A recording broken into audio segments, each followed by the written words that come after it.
pledge allegiance to the flag of the United States of America and to the republic which is one nation under God, indivisible, with liberty and justice for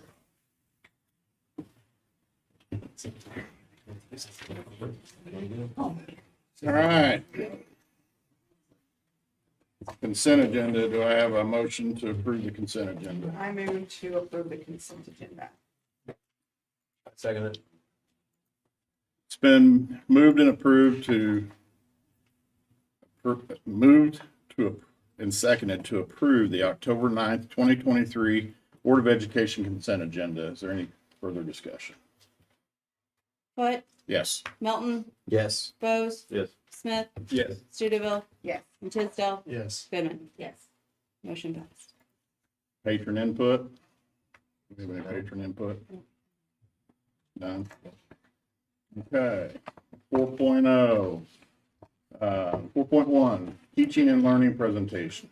We have several to recognize. First off, because we just were notified this morning by Darcy Phillips, our art teacher at the middle school, that Colin Bentz, a middle school student, he won Artsonia Artist of the Week. So that is a maybe worldwide, definitely national art competition. And you know, that's just another great thing of being in a small community and small district, and the staff will tell you, Darcy, we've all been voting, just like, you know, the game of the week, you know, and we're up for K-Prep's game of the week. And so Darcy hit us all with the staff this morning and said Colin won that. So that's just really cool that, you know, we helped him win that prize. So, and Darcy's a great art teacher that we have at the middle school as well. So, just wanted to shout out for that one. The next, and she's in the back, Cassie, come up to the podium, if you don't mind. But Cassie Hunt is our, well, she does a lot of things for us. During the day, she's an excellent middle school teacher, a Spanish teacher at our middle school. In the last few years, she's taken on the role as our district ESOL coordinator. So all our English language learners, Cassie works with all of our buildings. Obviously she's bilingual, but when it goes to, you know, working with ESOL, that's for any language. So yes, a lot of times it's dealing with Spanish speaking students, but if we had a student from Russia or wherever, the ESOL program is to teach strategies in that language immersion as well. And so Cassie is so great, and I don't want to butcher it up, but she was just named the 2023 Kansas World Language Association Teacher of the Year.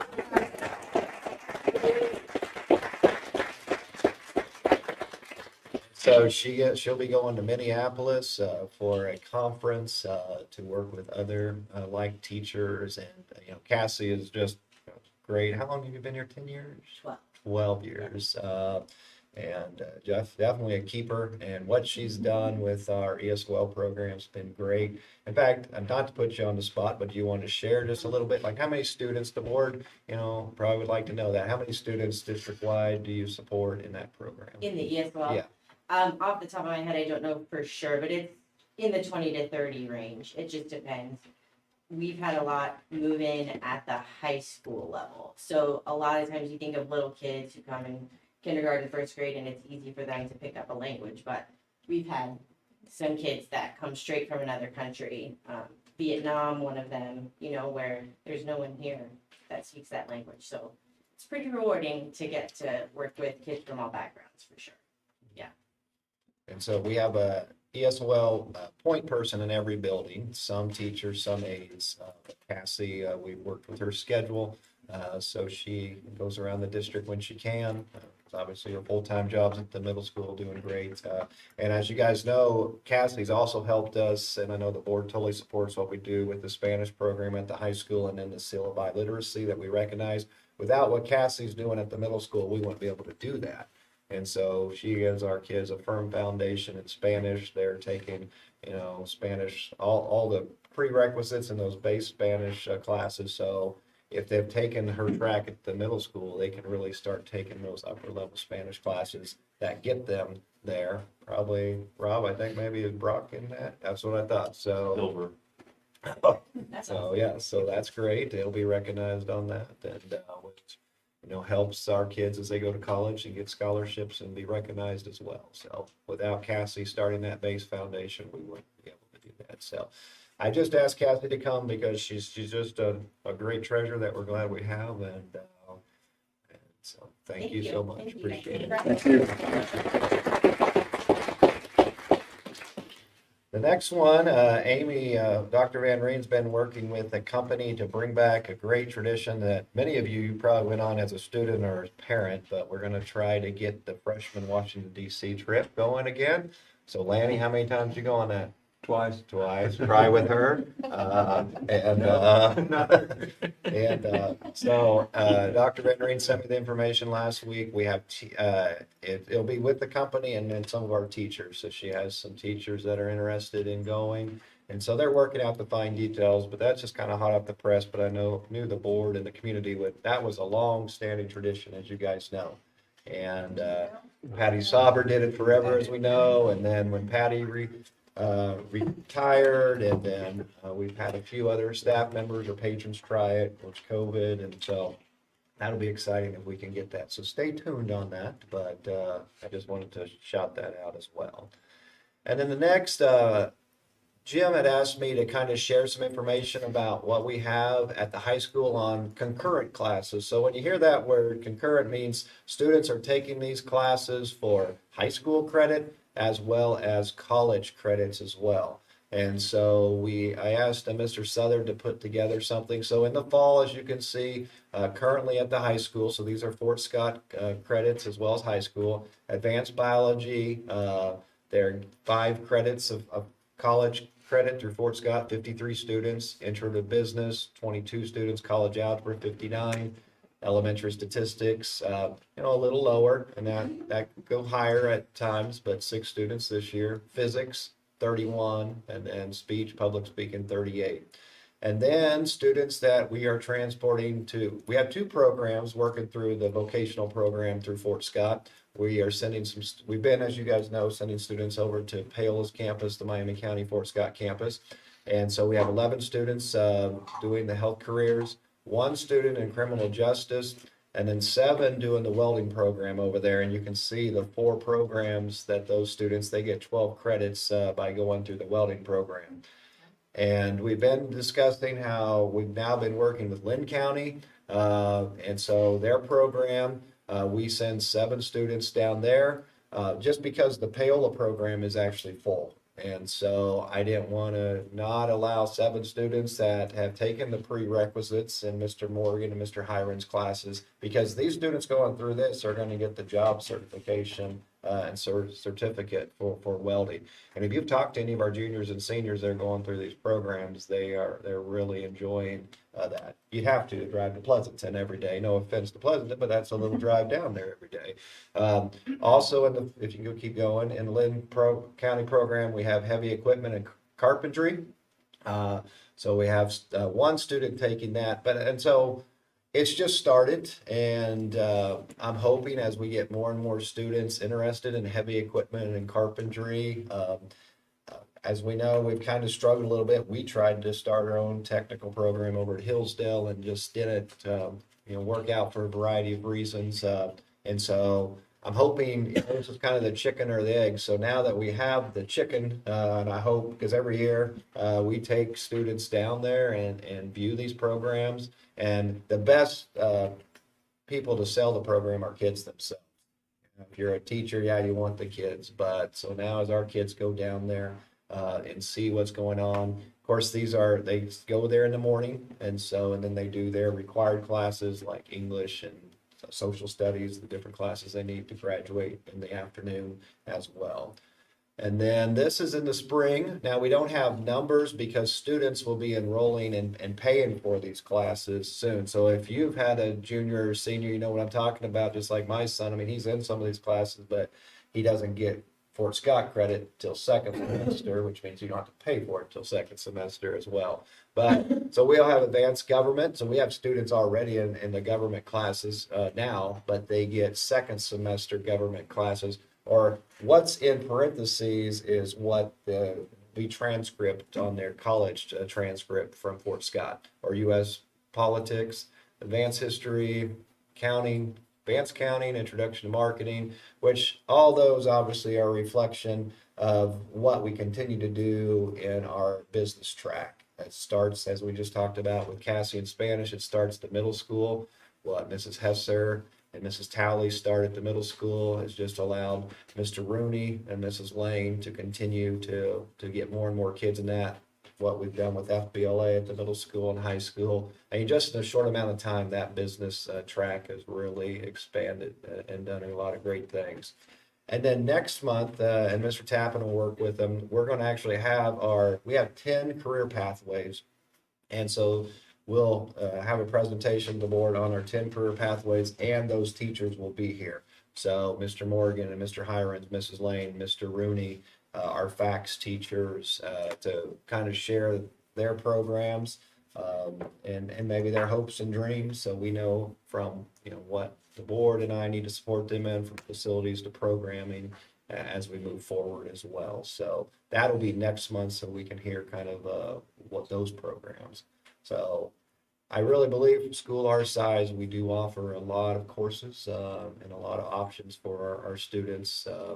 And there's more of these Fort Scott programs. Those are just the ones now that our students are taking. But every year, Fort Scott works with our counseling department and sees what they want to take. So just wanted to highlight that. So.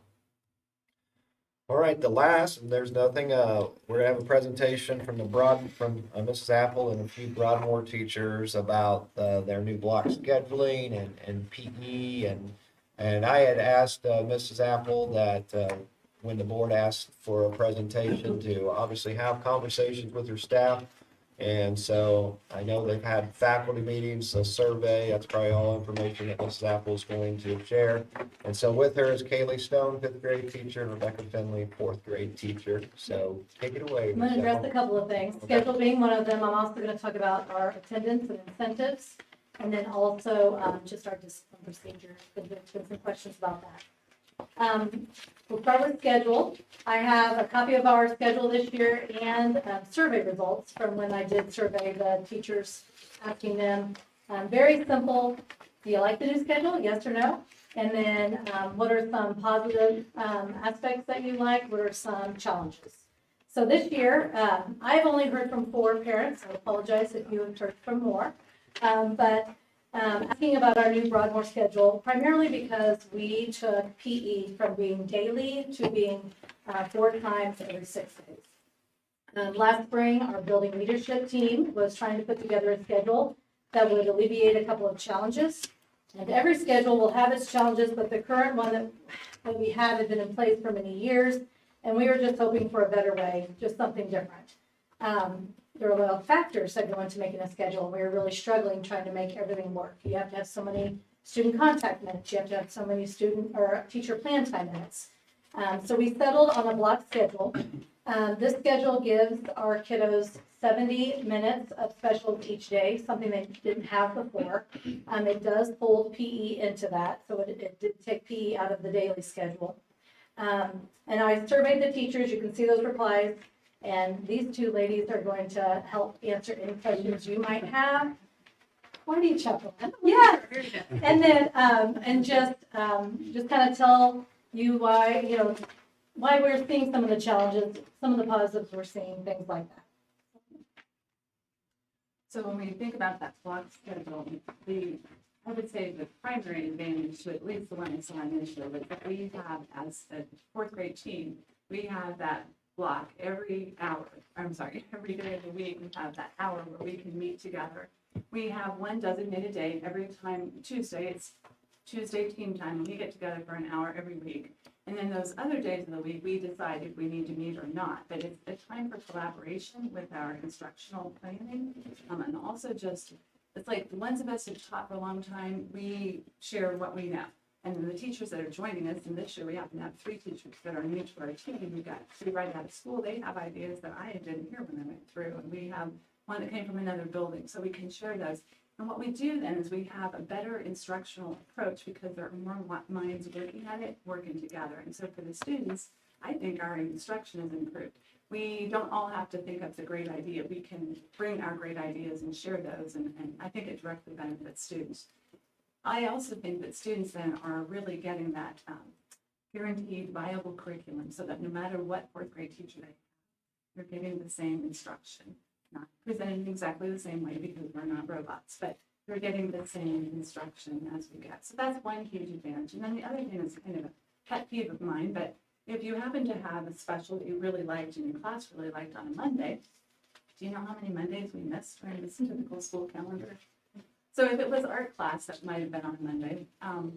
My class was, 3 weeks behind sometimes, or 2 weeks behind.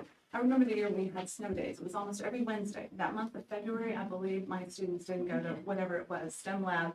They went like one time that month. So what we have with this block schedule is we have every class, we just shifted over. If we missed or something, so whatever. So I think it's more fair, it's more equitable.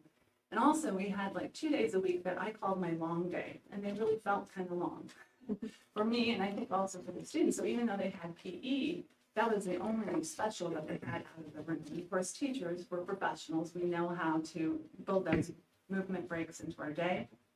It would be career suicide to try to teach them all day long with them sitting quietly in their seats. That doesn't work. But it does help to have those specials to look forward to at the same time every day of the week. So, there are some challenges with it. My team, we don't go to our special until, 1:35 in the afternoon?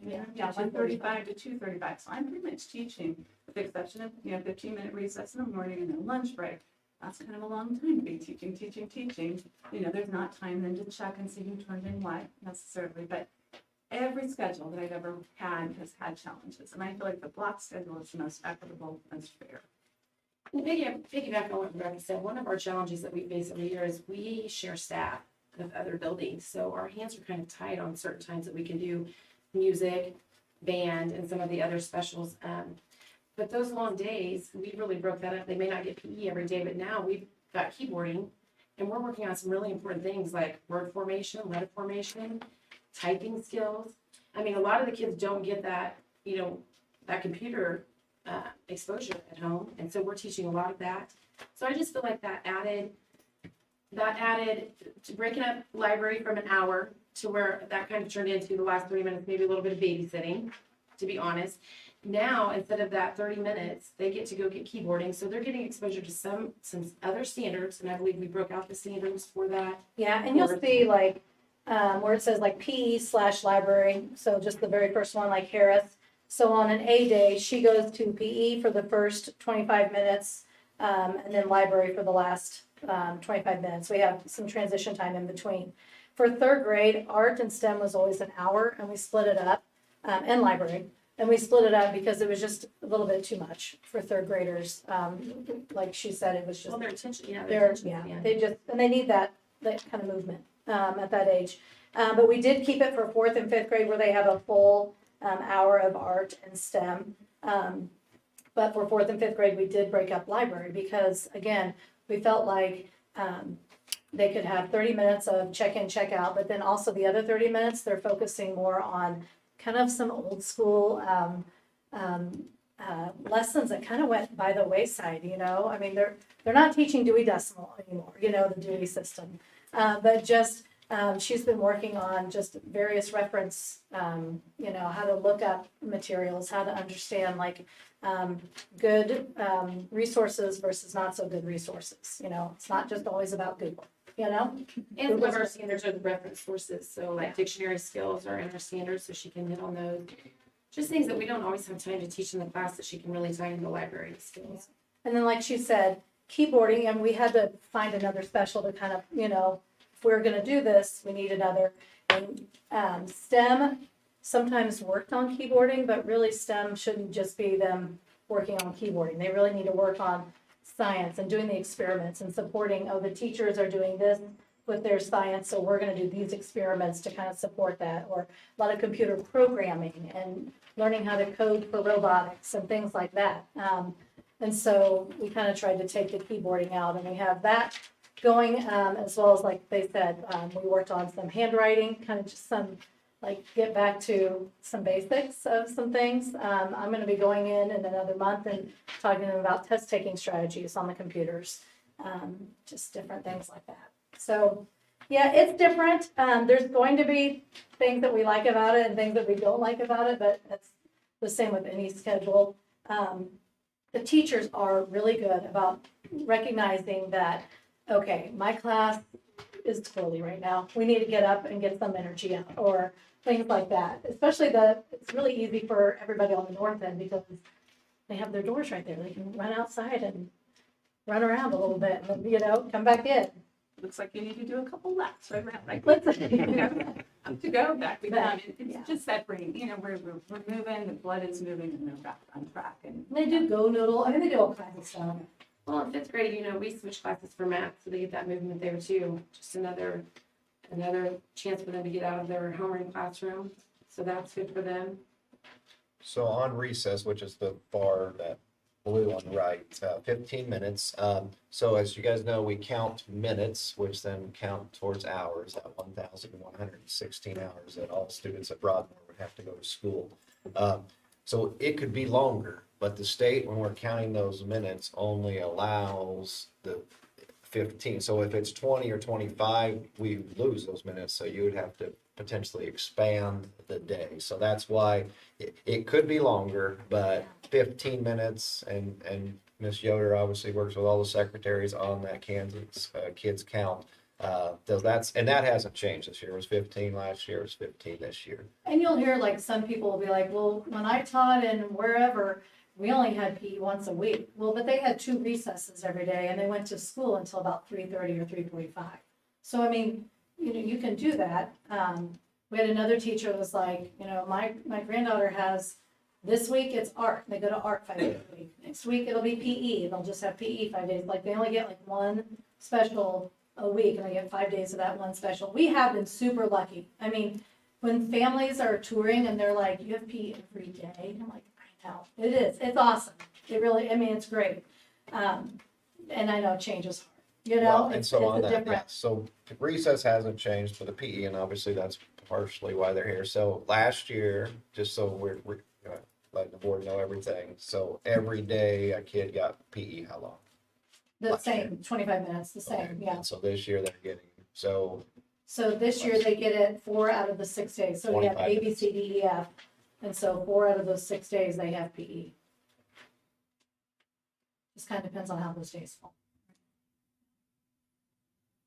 So some weeks they might have more than, yeah. So like today was a C day, right? C day. So we have C, D, E, and then when we come back next Tuesday, it'll be F. And then we just, And they, each one's 15 minutes, you said? the recess. Yeah, for recess. Yeah. part, yeah. It's 15. I think last week my kids got PE 3 or 4 days last week. I want to say 4. The way the schedule fell. How are the children doing not having a consistent schedule? What's the experience been? Amazingly well. I was worried that I'd be taking my class to the wrong place, and I'm happy to report as of today, I'm not. But I have it scheduled posted on my board, and I have a little magnet that I move along, so we've got the days listed out in our specials, and, I move the magnet, or the kids will tell me, Mrs. Billy, you forgot to move the magnet. I'm like, oh yeah, so we have done really well, and it has not been an issue. I really thought it would be a lot harder for kids. I wasn't worried about that. Kids are really As you can imagine, kids do not forget what special they have that day. They are on top of it. They know where they're going. I don't think it's been. I think they'd rather probably have PE than keyboarding, especially at the beginning. Sure. I think they were like, well, this is kind of a bummer. I have to learn how to type. Because, it was hard at first. They didn't like it at the beginning because it was hard. But by the time they get in there and they sit down and they get their Chromebooks open, they do about 10, 15 minutes, I would say. And then, they level up or whatever the game is, and then that's about it. It's like any new skill, it's harder and more frustrating at the beginning, and then as you gain some expertise, you start to see like, okay, and those skills will, I think, have huge translations. Last year when we tried to sit down and type up the slides for our presentation for our social studies assessment, it's like they did not have very good keyboarding skills, and that really limited us, and I had not allowed as much time as I should have. I was counting on more of those keyboarding skills than what my students came to me with. And so it was like, we were just struggling to get that completed. So I really, there's a need for keyboard. Now, did PE have to go to, so keyboarding could come in? You know, it did with the way we came up with the schedule this year. Would it have to again? I don't know, but I do know they need those keyboarding skills somewhere. I'm convinced of that. And we even talked about, like, if we were to ever someday have a situation where we had, we didn't share music, you know, however that would work, but we could fold music in to that, to those hour blocks and take PE out, you know, and maybe do something different. I mean, we've talked about that, like, okay, down the road, we could always adjust this, or we could always do this. And I told the teacher, I was like, I'm not, you know, we're not married to this schedule, but maybe we are for this year, just to, you know, really kind of see it through and everything. But, you know, we'll go back to the leadership team and kind of evaluate it and just see how things progress. I mean, I know I've said that we've chatted, and I'm on the set council there, so I know we've talked about this, but like, I would like to see what this looked like, not P, with P not incorporated into the I block. think that's where we're stuck though, is we share staff and we only have one PE teacher. So that really, I mean, ideally if you had two PE teachers, What is it? I guess. We don't share P. that would be right, Wayne. No, wait. Oh, no, I'm sorry, we only have one. No music. Yeah. Yeah. And then band has to be at the end of the day because we share. That only makes sense. So what, as I'm looking down here, just like the days, so you have 2 classes in PE, right? Mhm. Is that the ideal number? Because we have Diana in there right now helping. Right. So we added assistant, but, We had this, yeah. oh, okay, so, Yeah, we've always. so just curious, like, if it looked, what would it look like if we added PE back? Because like, just 4th grade, you have 2, like, you're getting 4 out of the 6 days.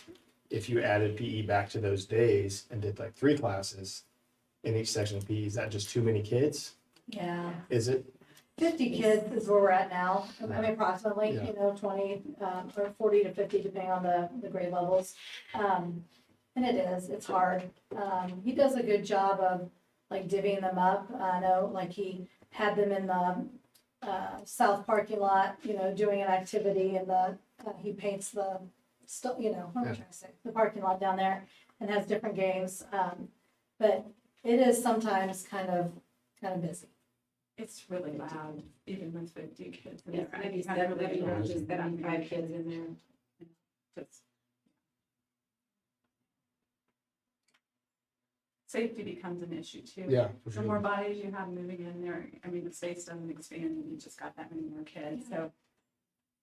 You know, for indoor recess, 4th grade has been fortunate in that we have had indoor recess a few times, and he doesn't happen to have PE in there, so we've taken, you know, like all of us in there.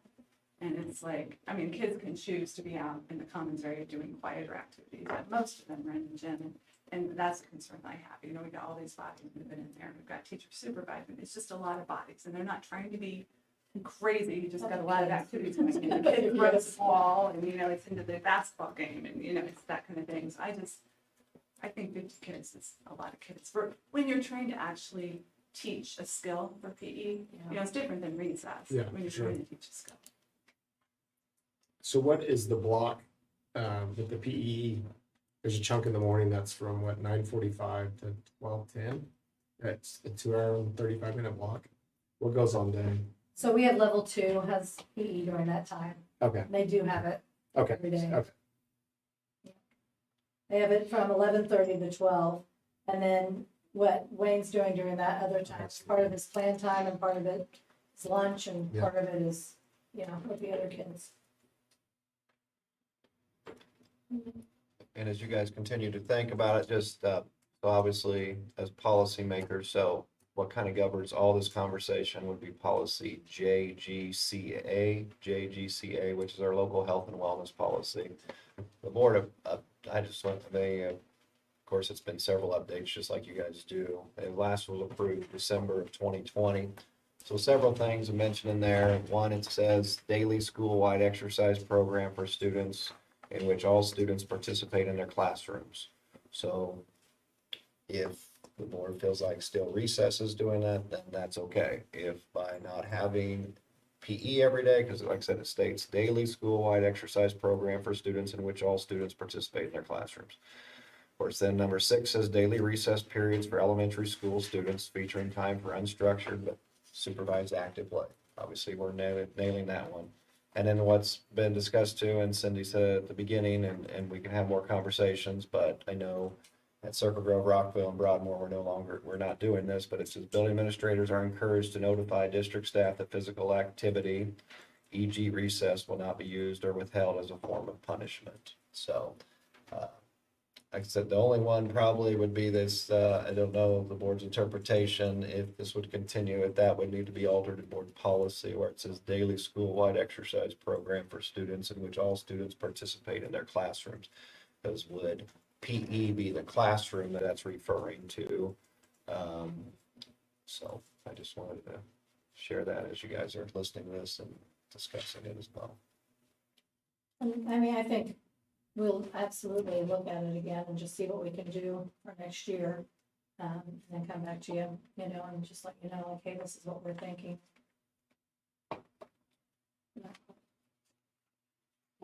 Like to see some options, I guess, right? Okay, I have one last quick question. So the hour and 10, that's for planning for you guys, right? What did you guys previously have as far as planning? Was it, We didn't have common plan time last year, fifth grade teachers did not. I mean, we had our PLC Wednesday mornings, but we did not have common plan time. The difference is that it's the same time for all of us. With the schedule we had last year, I forget, I think it was like a 3-2 split, and we only had 5 teachers last year, but there were, anyway, we couldn't all meet at the same time because of the schedules. so when you say common plan time, that's when everybody has the same plan? Yeah, so we all fifth grade So- teachers can meet and plan. How much time did you have individually as plan? Our plan time has not changed. So We said in the ours. master agreement, it Our says grade. elementary gets 380 to 420. So that's how it's been in the past too. But it was hodgepodge. So Rebecca might have got 30 Right. here, 30 here. And so now they still have some of that, but as they're saying, they now at least have that hour out of that 380 to 420 that she's Per with her week. fourth Yeah. per week. Right. She's with her fourth grade team. She's with Yeah. her fifth Not grade that team. we spend every moment together during that time. Our plan time hasn't changed, but what has changed is our ability to choose to plan together, to work together. And that was gonna be my next question is, you know, sometimes as an educator, plan time's great. If you work together as a team, that's great, but then my question is, are you having enough time to plan individually? Yeah. Yes, we've all just kind of designated one additional day as our common plan time. Like ours is Thursday mornings, we all meet as a team. And then the other days, besides PLC, are individual. But I will say, you know, 4th grade, as certain issues have come up, we've said, hey, I think, it sounds like we need to meet. Now, we have new teachers to our team this year.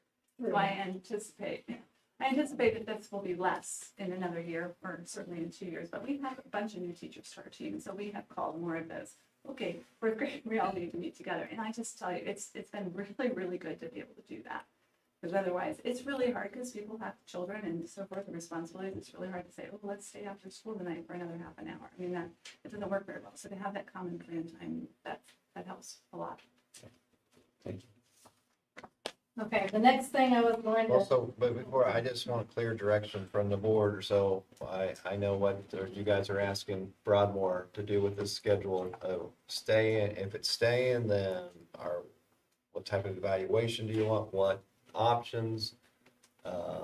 So they know what to work on, both Cindy, their building leadership. I mean, I think that I would not want to throw the teachers for a loop to change anything like right now, but I would like to see a schedule that does not put PE in the Another mix for option. next year, Next school year or even in January? next school year. Okay, I just wanted to clarify that. So maybe you could bring that great.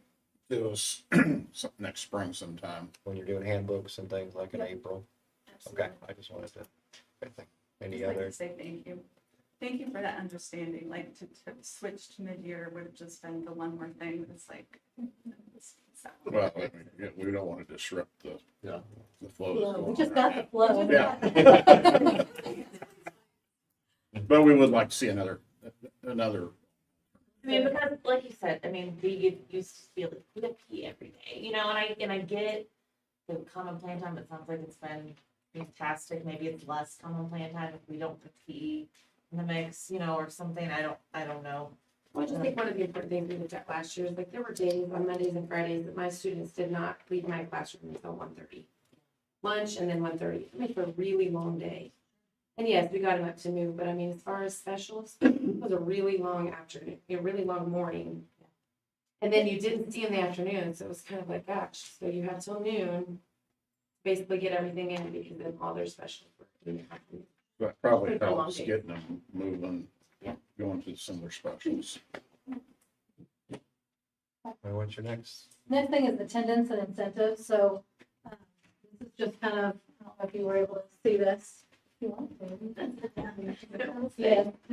As you guys know, attendance is a nationwide issue. School just doesn't seem to carry the weight that, or the importance that it once did, and we're seeing the effects. Students who do not learn in elementary school to value attending school grow to be students who struggle in middle, high school, and beyond with being accountable and seeing success academically and in their future career. We at Broadmore have built in daily, monthly, and quarterly incentives. Again, I apologize. I have not heard from any parents regarding this. I apologize if you have. But I have been asked to stop, some of the food-based incentives. We had a lot of candy after the Labor Day parade donated to us. A lot of even floats of people who didn't give everything out. So what we were doing was on every day when the classroom had 100% attendance, I went down, did a little mini celebration just to like have fun, and they would get just one little piece of something, whether it was a Dum Dum sucker or a piece of gum or a Lifesaver.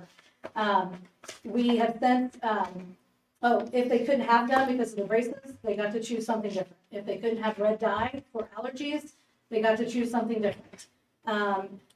We have bought over $300 worth of incentives to also hand out everything from erasers to pencils to all kinds of fun stuff, just because kids at this age, extrinsic motivation is like huge. That is what drives them. They don't have that intrinsic motivation yet. So we're trying with that, but we're also giving them the extrinsic motivators too. At the end of each month, the classroom with the best attendance at each grade level gets a special breakfast donut and a shout out in the gym. And then at the end of each quarter, we have various ways to celebrate students who are able to miss less than 4 days, which is our school goal for each quarter, missing less than 4 days. I've got some kids who have missed over 12 days already this year. And just, even more than that. We've talked about students about do not come to school if you are sick. We are all going to be sick. You've got 3 quarters. If you don't make it this quarter, it's okay. You've got 3 more quarters. Because we really want them to learn that if I'm out for these days, or if I know I'm going to be out for these days, then I need to make sure that I go to school even if I don't want to. Because we've got some of that built in where students don't want to come to school and they're not coming to school. They're going to take vacations. I get that. They're going to have special trips with their families planned. That's okay. If they do, would I love for them to use the breaks we have built in? Sure, that'd be awesome. It's not always going to happen, but I just want them to prioritize then, hey, we got to make sure that we are there. If we have a late practice, we need to get to school on time. If we have a late night, Saturday night, we can still get to school Monday morning on time and be there on Monday. I do ask that if anyone has questions or concerns, please ask them to come to us. By going to you, that breaks the whole chain of command, and it doesn't give my staff or myself an opportunity to have a conversation with the family and to work with them. So, like I said, I still have some candy left over. I would like to be able to give it intermittently, but if we need to completely stop, we have ice cream already purchased and ready for, going for this week, for the end of the quarter. And we have dairy-free ice cream. We have red dye-free. We have all kinds of, alternatives. But that's just one other thing that I know you guys have heard about, and I just wanted to address and let you know that I'm open to feedback on that as I think well. what you've discussed is you provide options, so. Yes, So I it should don't, be okay. I thought that was, Okay, good. So the kids learned in August basically that there's incentive, and September has been. I hope so. We'll I see mean, what just happens based in on- October. I mean, based on your graph, almost every class. I went know. up. And I'm assuming the other ones, probably had sickness hit them or something, but it's obviously improved outcomes, right? Yeah. that's And we had a lot that missed around the holiday, around Labor Day, so I was kind of worried about September, but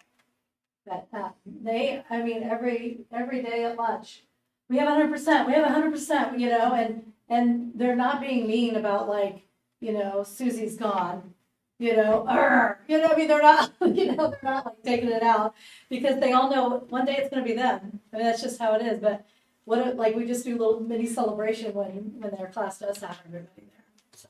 I think it's great. I guess oh, sorry. No, I was just gonna say, keep up the good work. I mean, it's a struggle everywhere. I mean, I know the high school deals with it and the numbers are sad. I think it's great to get kids excited about being at school and understanding the importance of it. Well, and we just, you know, as we talk about students and I'm struggling getting this student to school or that student, you know, it's like, man, we saw that in elementary. Like, how can we start in elementary to kind of build that up, that it's important for you. We want you here, you know, so. I guess I have one question. I mean, I get the attempt and I understand that, but you know, my struggle that I have with it is simply that you can see it another perspective as a student that's in fourth, fifth, or third, fourth, or fifth grade. They don't have the ability to get themselves to school. So what can we do to make sure that those kids that can't necessarily get themselves to school aren't being punished when it's not their fault that Right. mom didn't get out of bed and take them to school, or dad, or whoever? I'm not Right. judging anybody. I'm just saying. No, and we do have, very few, but we do have those students. And we work with our social worker. And sometimes we offer to come pick them up and bring them in. You know, we wouldn't count them, you know, count them out or anything like that. But we do have some of those students. Alarm clocks. Alarm clocks have actually been given to students. Yeah, we do. Sarah will teach them how to use an alarm clock and we'll send an alarm clock home with them and kind of work with them about making sure that they're not late for the bus and things like that. Even if there was a chronic situation like that, I would imagine those kids would be exempt from the. Well, I mean, yeah, we would be calling them in, is what we would be doing. So like, even last week, I had 8, students who were over our threshold of 8 already. And when it's 8 for the semester and they're already at 8 over 8 absences. And so, you know, reaching out to those parents and saying, hey, I know that, you know, 6 of these may be on a vacation, but just so you know, like any additional ones now, we're gonna probably need a doctor's note, I'm gonna need this, or I know she's been sick this many days, but just understand that now I'm gonna need, I think it's just communicating and being in touch with the families and letting them know that we're checking up. You know, we have another one that has over 13, 14 days. And, you know, today we were like, okay, do we need to have a home check? What do we need to do? And then they came in, you know, and so it was like, okay, let's go in the office and chat while you're here. And how can we help support you? And, you know, and it even becomes kind of a inter-building kind of partnership and just talking amongst ourselves and making sure the whole family gets what they need.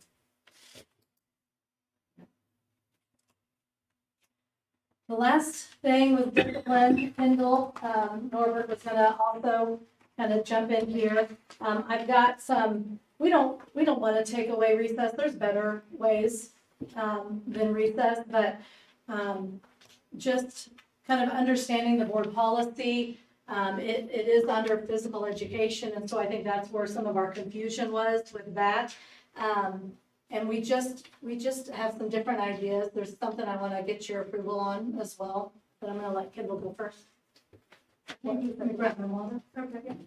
So Kendall Norbert, 4th grade. And I did ask Cindy, could I speak? And I just kind of made some notes because I was just kind of thinking through some of the things that I've been hearing and just kind of wanted to talk to you guys from the classroom perspective. So, you know, I think of myself, I am an educator, but I'm more than that. I think of myself as a mentor, as a role model. I'm here to work with families, to partner with them. And this is a great responsibility, this job that I have, my career. It's a great responsibility. I take it very seriously. But I feel like in order to be effective in my classroom, I need to have that necessary authority to maintain an effective learning environment. So, you know, we're talking about, I hear the word discipline and punishment thrown around, and I think of it a little more as like consequences. We are working with our students, even in the 4th grade, on consequences. This is not punishment. It is different than punishment. Punishment is very temporary. and it's not directly connected to a skill. And I feel like consequences are connected to a skill. So I'm thinking of personal accountability. I'm thinking of personal responsibility, that we're working with our students. Like we said, we see this carry through with the same kids up into high school. So this is what I'm working with my students on.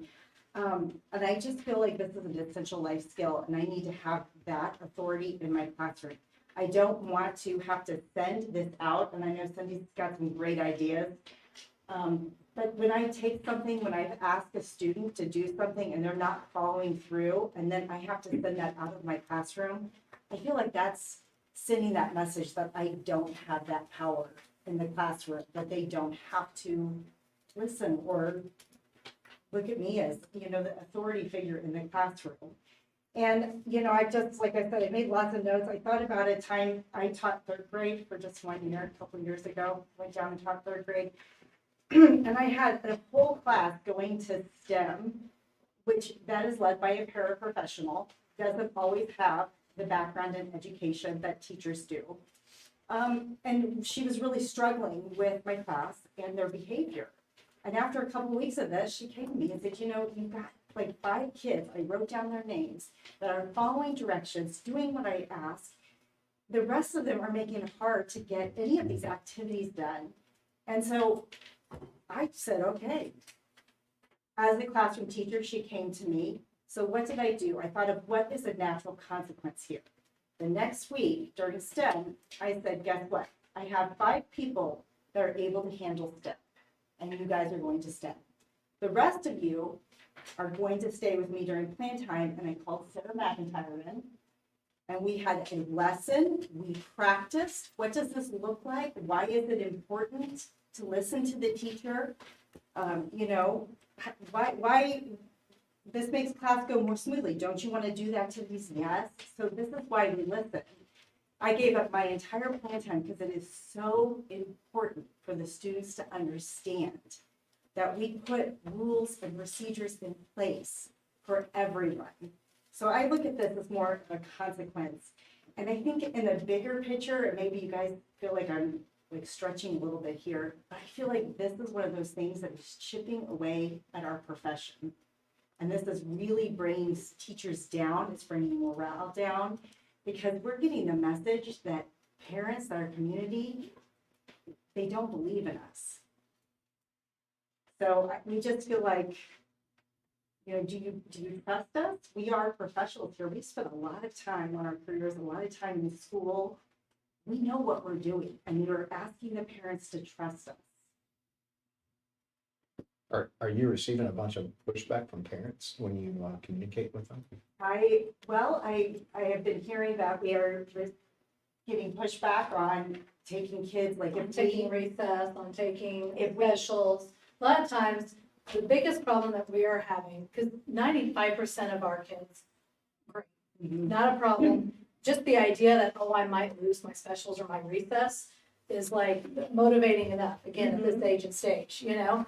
But what we're seeing is that, you know, we're implementing this, and we have not implemented it with building in the past. We really haven't, because our methods, our tried and true methods that we've used for years and years and years always worked.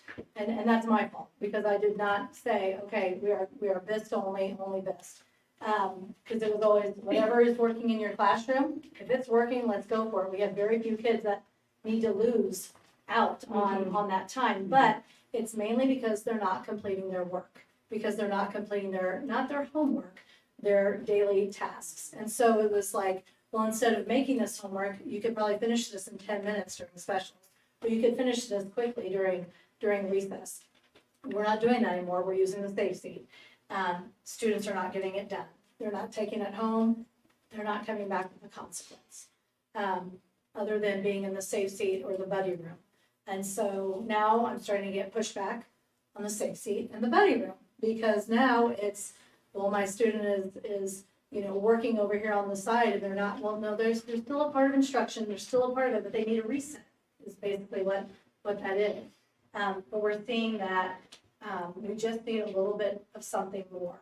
And, you know, in the last couple of weeks, I've had students say, I I'm with you for, even my dad says I'm with you for 8 hours.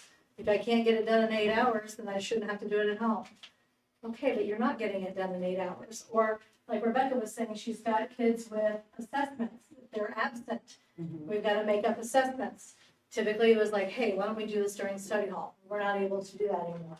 And so there's just some just, I don't know, our tried and true methods are just, are not being able, we're just not able to use them anymore. And we're struggling. As a teacher, a lot of times you pull those kids, if you have kids that are having problems, or just maybe that one student that's struggling in an area, if I could just have 5 minutes to sit down with you and talk privately, and that's hard to do in an elementary classroom setting, but I can do that when all my kids are going in gym, and we can sit here at the table for a couple minutes and have a quick conversation while he's getting kids in and settled, and then I could send you into gym.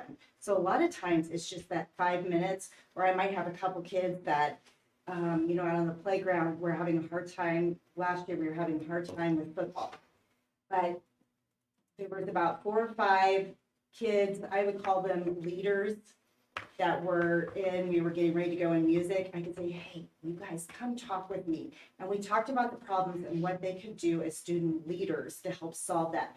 It took about 5 minutes, but it gave me that 5 minutes of time where I could sit and I didn't have the other kids that I was picking in the classroom, making sure they were on task. But it just gave us that time to sit. And you're thinking, that's fine. That's fine. That's not a problem. Except I think what you're hearing then is my child lost their specials today because the teacher talked to them. And that's not what's happening. We are using that We time. want them to go to special. Believe me. We want them to have recess. Trust Yeah. me. That is so important. So what I'm asking for approval is for students who don't complete their assignments. And I need to know, because it's a reimbursement for staff, I don't know if it'd be district funds or building funds. But we would like to offer our students 7 opportunities during the week to have extra help to get those assignments done. So there would be, we would be available before school on Tuesday, Thursday mornings from 7 to 8 a.m. We would be available on Wednesday mornings, which is our PLC time, so they would miss morning meeting, but they would have from 7 to 8:20 a.m. And then we'll also be available Monday through Thursday from 3:05 to 4 p.m. That's 7 opportunities to get that work caught up. If they still do not have that work completed by the end of the day Friday, or whatever day it may fall on, but just we want to give them at least a couple of days. We would ask that they have to serve a wildcat hour after school, and we'd give the families a couple of days to figure out transportation. And so, yeah, that is kind of my idea of trying to hold students, hold families accountable, that it is important that we get this work done. We have to show mastery of skills. We're not so much concerned about the homework. We brought up homework at site council, and the parents were like, no, we want homework. Our kids go to middle school, we want them exposed to homework. Great. But we do need to make sure that we are showing mastery of concepts through our assessments, through our daily work. It's practice. It's not getting done. It's not getting done. And so that was one of our ideas of trying to get some assistance there for the kids. Figure 7 times throughout the week, 7 additional opportunities. One of them, it's our power hour. So we start that after second quarter. So the morning would all be new. Yeah. So would that be one designated teacher for each of those, or would it be? No, it'd be kind of basically like what the middle school does with their den, the wildcat den. So, depending on our That's numbers. just willing, or Kara or somebody that you've talked to them, there's people willing to be there at 7, right? Yeah. So, and you can discuss really pressure right now. That's one of Do our. you have written down, wasn't it right? Everything that you were wanting to do, times and, do you have a layout of it? What are needs, I guess, what are our needs to staff that?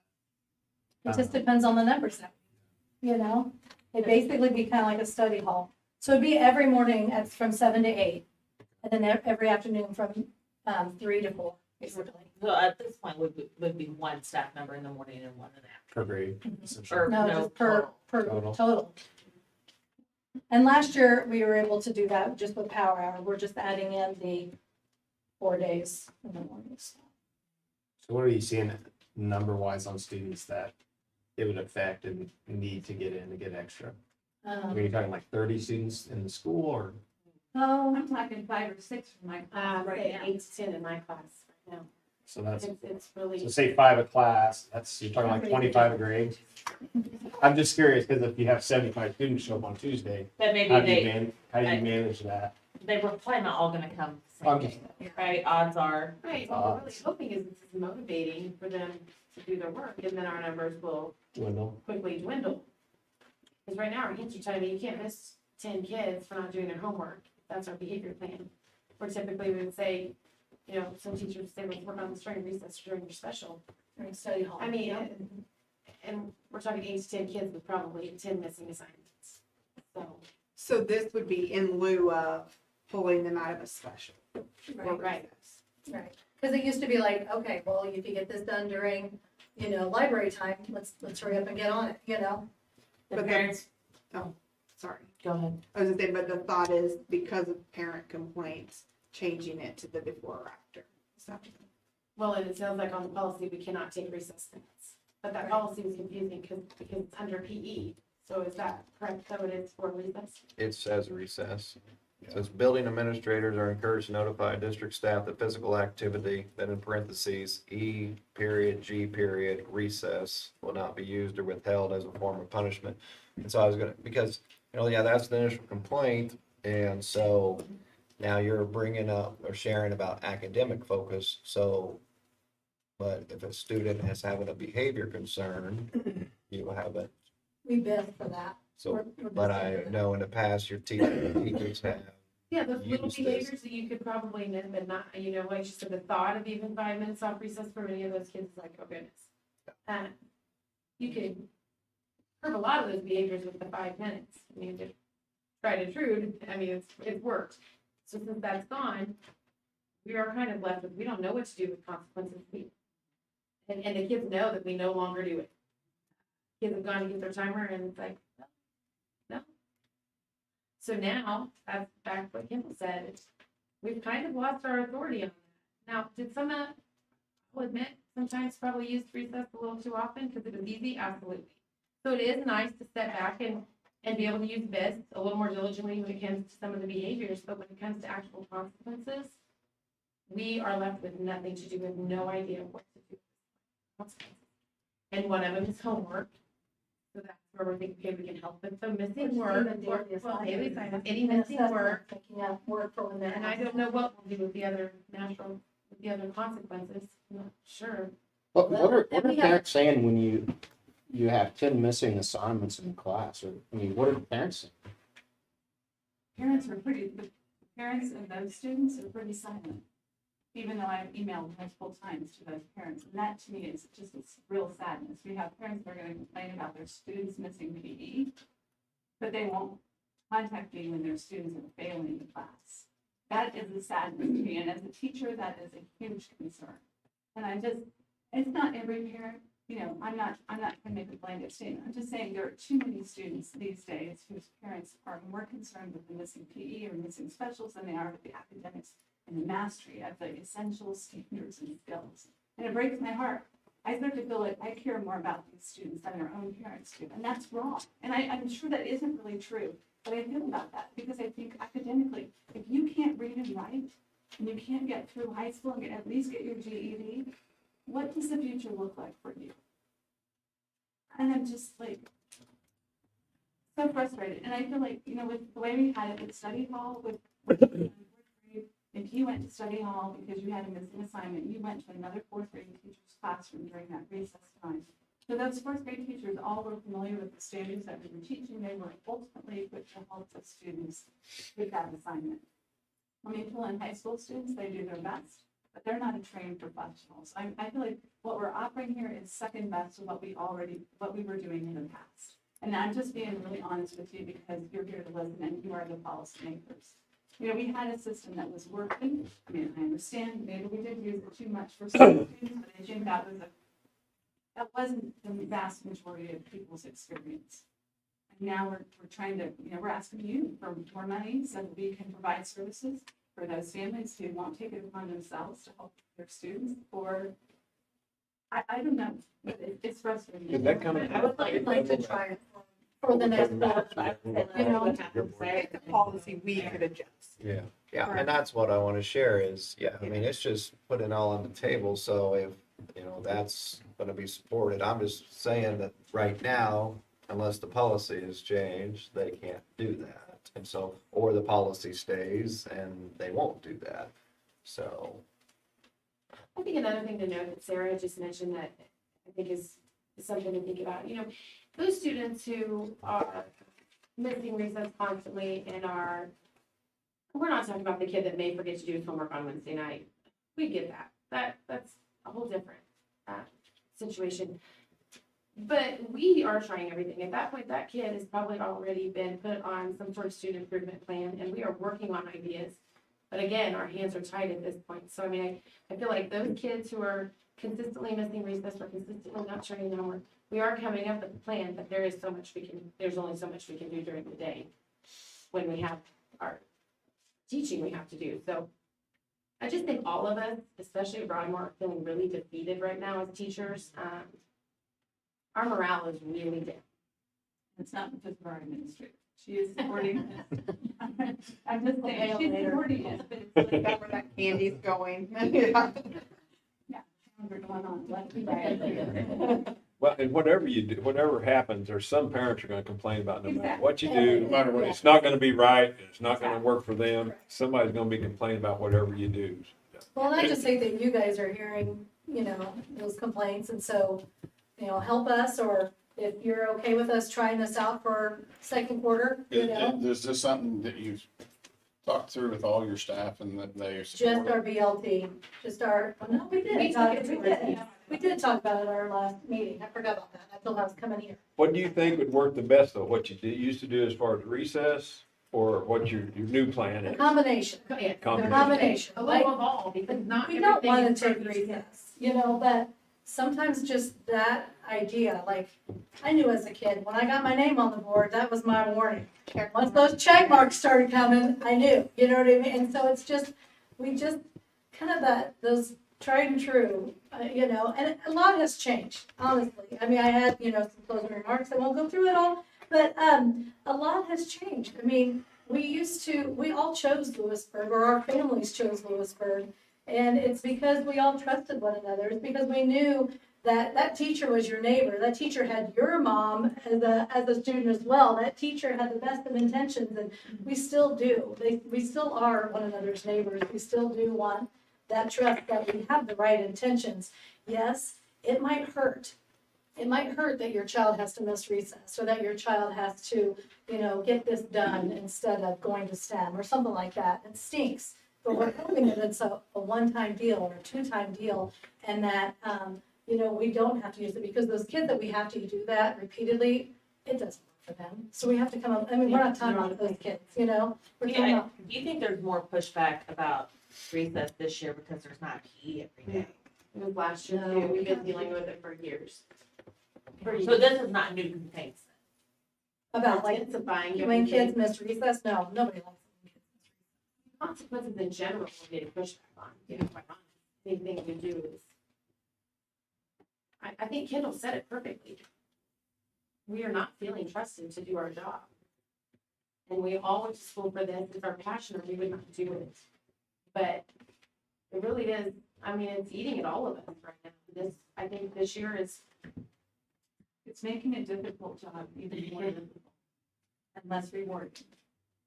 And it's like, as the parent emails come across my desk, it's just like, I'm trying to meet all your children's needs. I really am trying.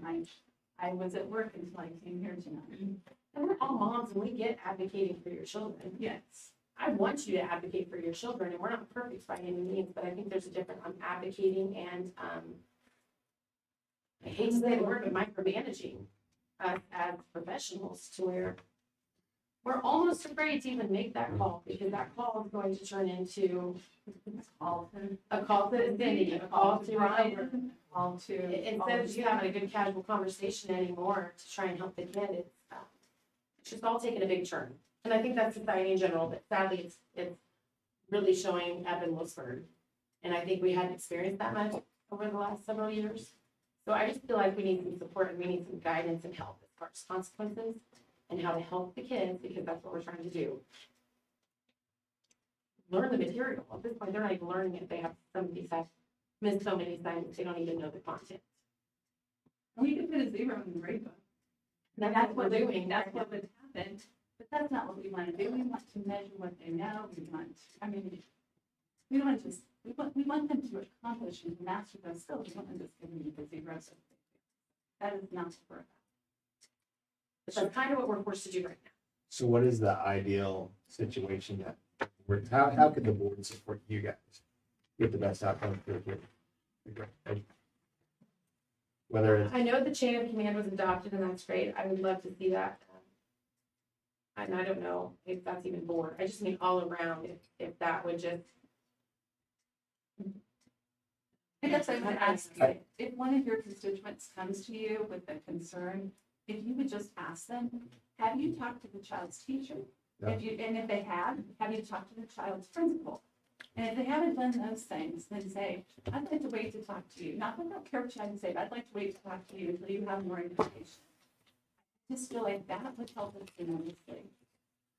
so I mean, I was kind of the one who brought it, and I think when the way I saw it is this is lines of communication for parents advocacy, not necessarily chain of command, because that's the military and that sounds punitive. So here's your parent advocacy.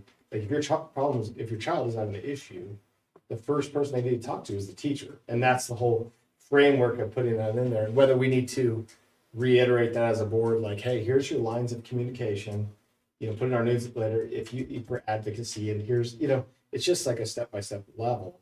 And so I think we all would like to do it because then it helps you guys.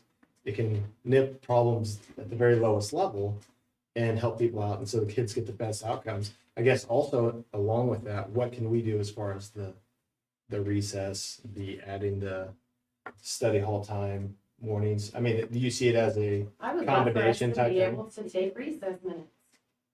Now, should we be more mindful and use this? Absolutely. And I will be real honest here and transparent. Not being able to use recess minutes lately for behaviors, I have used this more and it is effective for behaviors. But I think we should have that authority and be able to take recess minutes. I do. Yeah, I played a lot on that playground. And And lost a lot of minutes too. That was an effective tool. because I don't want to put a kid in a safe seat for not bringing his materials to math class. That seems silly to me. It doesn't seem like a You lot know, of that When that's a repetitive behavior, that's what you guys are saying.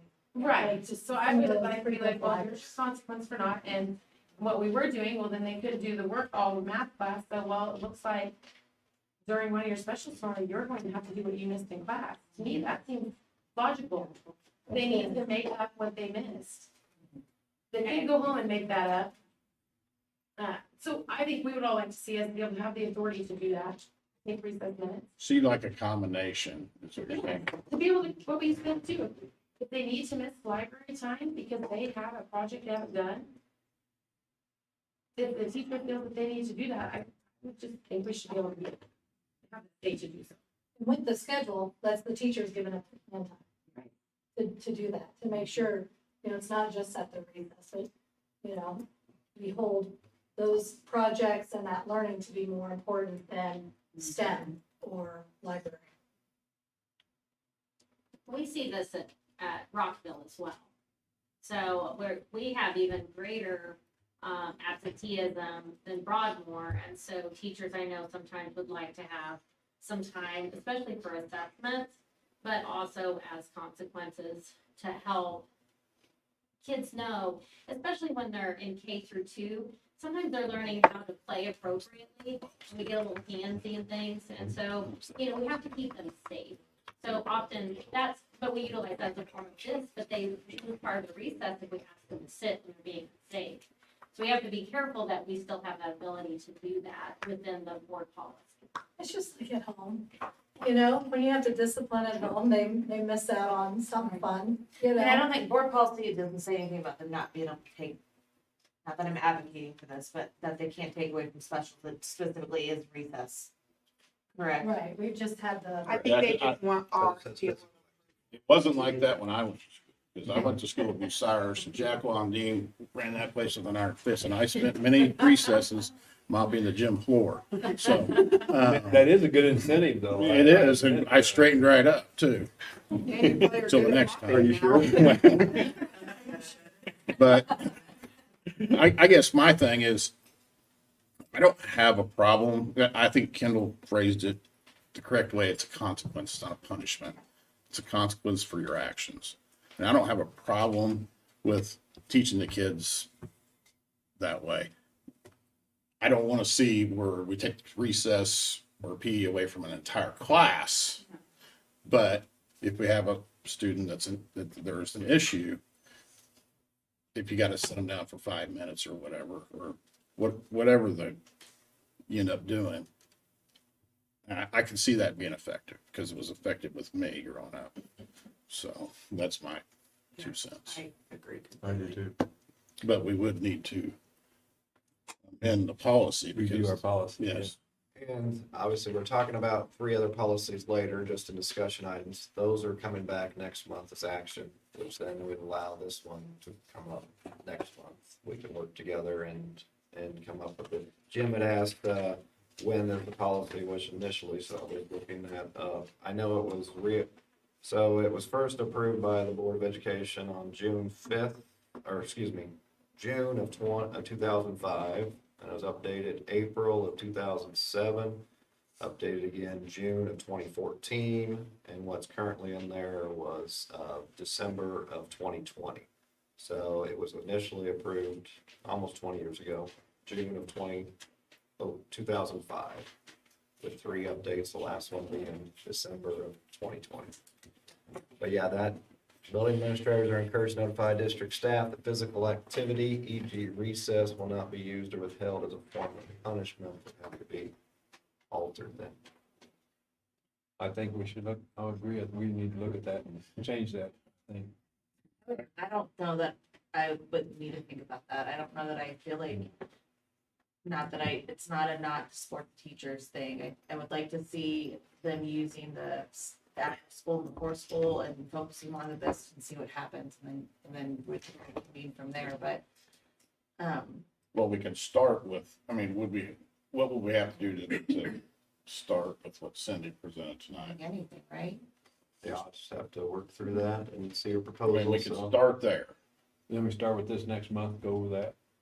I don't believe that's what Jennifer is suggesting. I mean, I don't know, fortunately, unfortunately, whatever, having elementary school kids, I get a lot of elementary parent phone calls, so I can speak to that.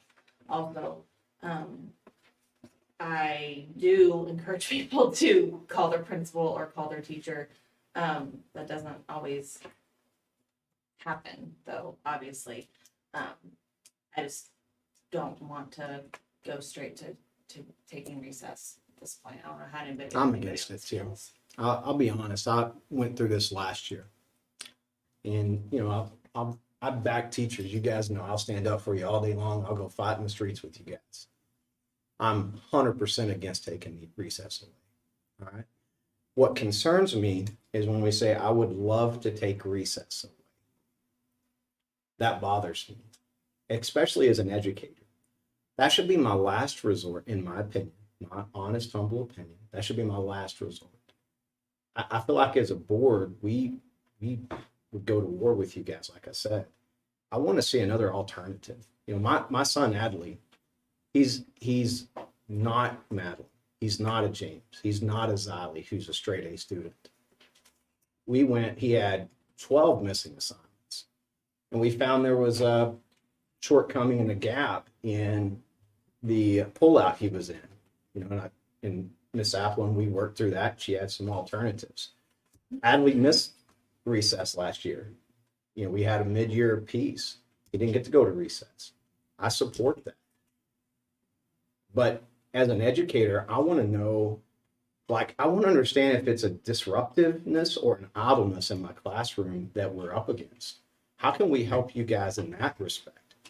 If it's parents we've got to go for, let's see what we can do collectively together. I don't know, I struggle when we're punishing the kids, and whether it's a reward or punishment, when you take something away, it's discipline, it's punishment. But what are our alternatives? I don't know, I think that's what we're asking you, I don't know, and punishment, that's, we're saying more of a consequence, but, I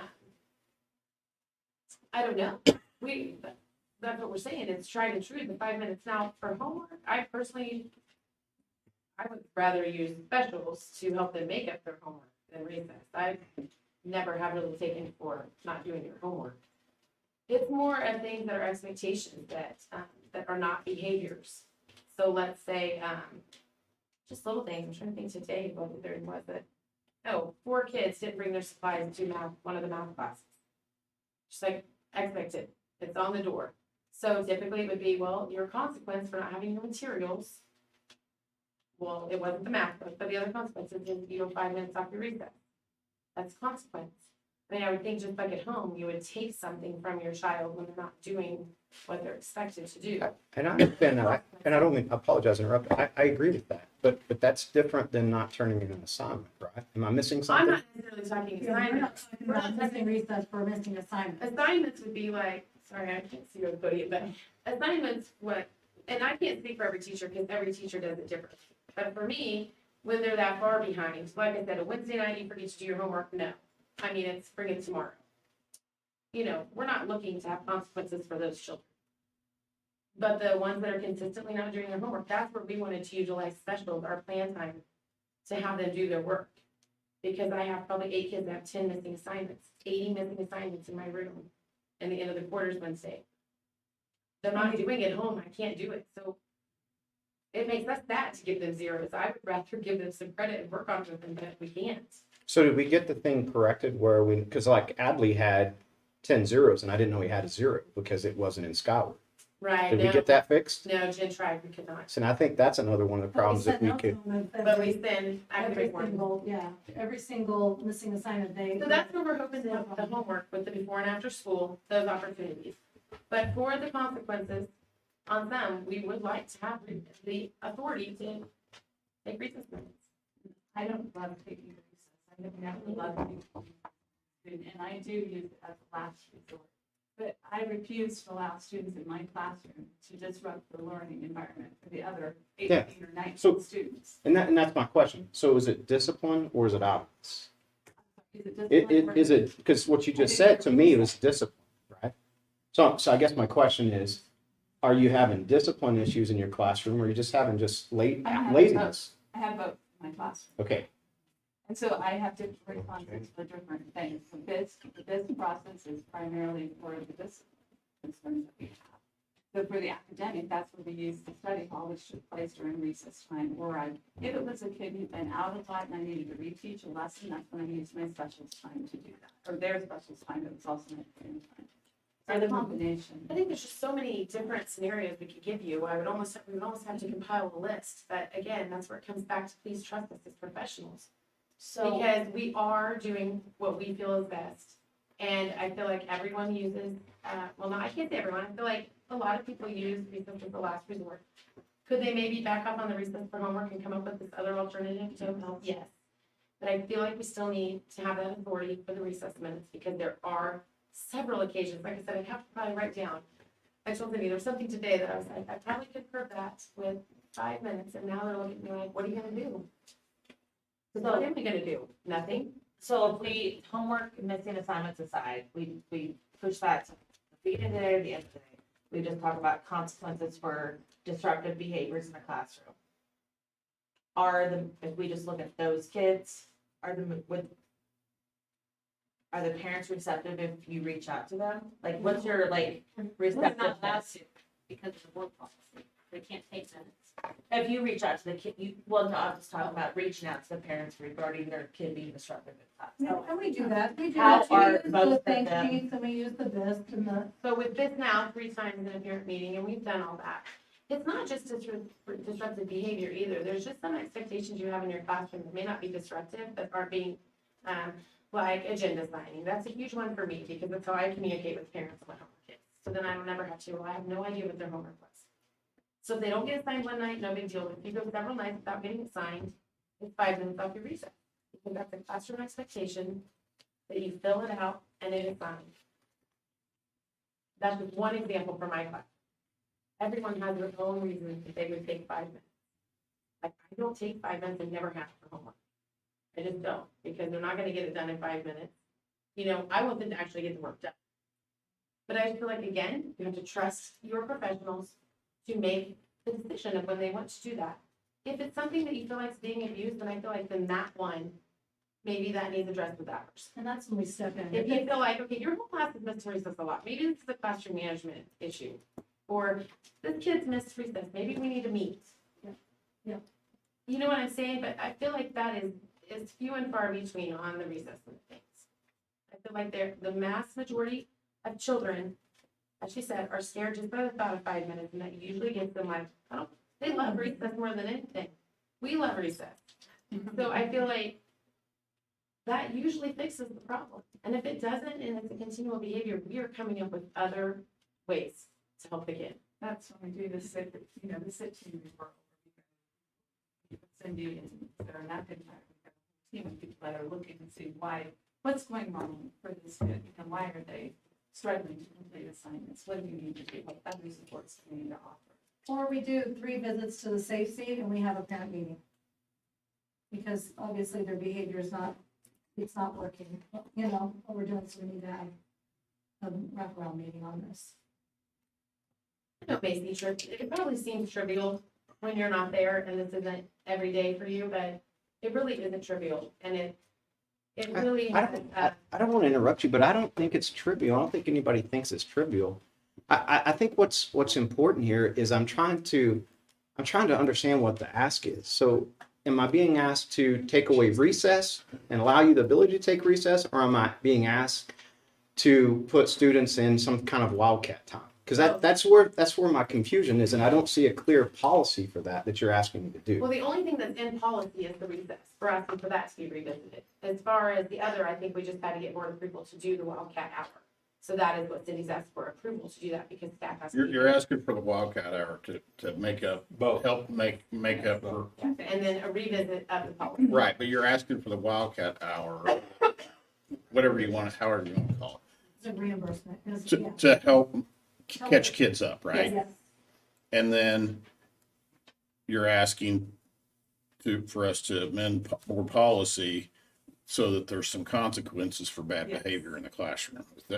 That's how I take it. Well, I do think it needs to be like this centered. I think that's first and foremost, and like It needs to be what, Cindy? this center, which is our Continue. behavior. What is? It's so students, obviously natural redirects, but if they don't work, then the teacher might have them go sit in a safe seat and fill out a think sheet, then there's a buddy room. I was going to ask, of course, more of my experiences, middle school and high school, so I asked the elementary experts. So if something has been placed, like you see at the middle school and high school, especially at an intermediate center like Broadmore, like if they don't comply on that continuum, and then after that, a detention, or even a Friday school, that obviously is effective at the middle school and high school. And even at the middle school level, they don't drive, because I know obviously we deal with that. So with that type, and I know I'm just brainstorming now with you, but is that something, so they're not complying with that continuum, and now you're ready, in the past, say you're staying in for recess, well, now you're having a 10-minute detention, we give them options, heck, you even give them options at the high school when they can drive. Can you come in before school or after school and serve that detention? If they refuse to attend that, then obviously it's a Friday night school, and even you give options for that if they can't stay after that. So I don't know if something like that, so then you do feel supported on the natural consequences, but like I said, I was a middle school and high school guy, not at the elementary. And I think a lot of it for just those like little times, 5 minutes off your recess was enough.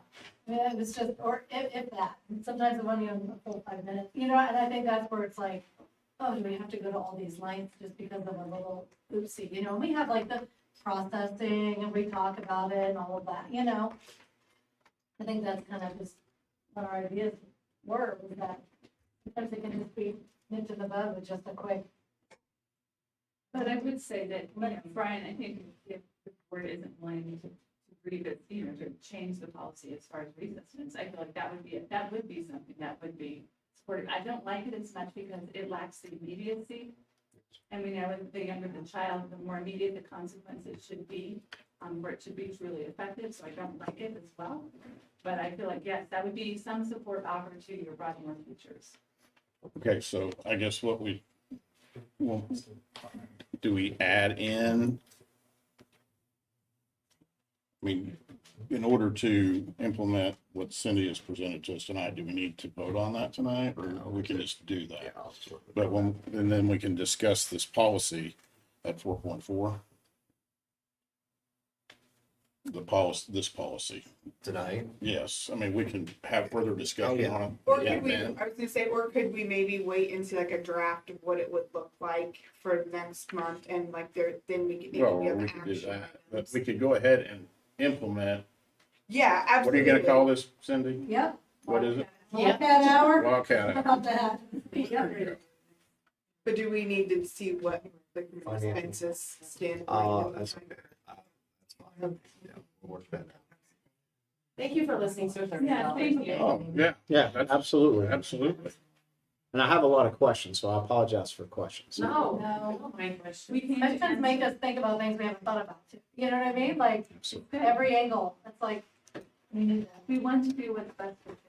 Sure. We don't want teachers to be, we don't want us. You don't want to be hamstrung either. No, I don't. Absolutely. You want to be able to teach effectively. I do want to. Yes, I understand. You want your hands tied where you can't do this or that. But yeah, I think maybe just see like drawing up what the policy would look like to be able to take recess away. And then we can discuss it. At the next meeting. Yeah. Yeah. I mean, to me, that seems like that makes the most. So it'd be altering policy JGCA. Right. That's state. Is that Yeah, with the idea that it's rare. right? It's Yeah. not. It's the not exception, It's the yeah. exception, but it is still an Not the- option. Prior to And a that couple way- weeks ago, when that was being enforced, how many kids were losing recess normally in your class a day? The whole recess? No, like time, like how many kids on a given day when this was still allowed, how many kids missed 5 minutes in But there Mrs. may Stone's be class? 2-3 kids. I would So a say- couple kids a day, maybe Yeah, less but 5 minutes. yeah. Minus 5 minutes. But they weren't losing the whole recess. It was No, like 5 even minutes. if my kid, you talk about the check marks to keep going. I used to have my kids break that up into days so that they didn't lose an entire recess. We want them to run around and get Burn rid off of some the energy. Yes. Uh, Well, I know a lot of parents have a different attitude, I guess. If it was my kid and it was when my kid was that way, I'm gonna back the teacher. Yeah. And if they're gonna be having recess, I'm gonna talk to my kids about it and say, if you don't wanna go to recess, you're gonna do what you're supposed to do, you know, And that's That's kind what of it should be. where my head is with the taking recess. If the parent is in agreement, that could be utilized. I think agree you're with that, looking at Lenny. I where mean, it's I'm not that fair. parent Just saying too. parents are Yeah. in agreement, I mean, But they're not gonna be in agreement. so I am a parent very And much we can't like call that. that, then we would have I to agree with recess Just like. I think the only thing is when I don't know. sometimes the That's what you're rules saying. aren't, like, Just like like I'm saying in the piece, Because then you know who. that Then they the change parents know mid-year, that they for opt out. example. Right. Then, you know, I'm all for that, but then when I That's didn't not- know that was the case, I'd rather do that's all or when I nothing if struggled. that were the Yeah. case. So I agree Let with us write something. Let's work on something. Okay, we're gonna And move, it's gonna be tight. we know what we're gonna have Wildcat Hour. And then we're going to revisit this policy at the next meeting. Okay? Thank you, guys. You bet. Thank you. All right, 4.2 LRC update. Several points, just updating, for the Louisburg Rec Commission, and maybe some of these you've heard. But first, Shelley, the director, she resigned. Her last day was last Friday. And so Tyler Olson is the interim director. And so obviously, LRC will be posting and hiring a new director. I don't know the timeline on that. But just sharing that, if you hadn't heard that, that Shelley is no longer the director as of last Friday and Tyler Olson is interim. Also, there is a board seat up. It's, seems like we've been doing a lot of them, so it's not our turn. It's the city's turn to fill a board seat. It's currently held by Brock Elliott. I don't know if he's gonna run again or not, but I know it's Brock's seat that the city will be filling, and that would be, so they'll probably be doing that soon because that would take effect in January. Yeah, I as thought he well. was moving out of. He's moving. Yeah. Moving Yeah, he's Okay. moving out of the the district. area. Yeah, I think he'll actually be. Oh, out of the moving. city.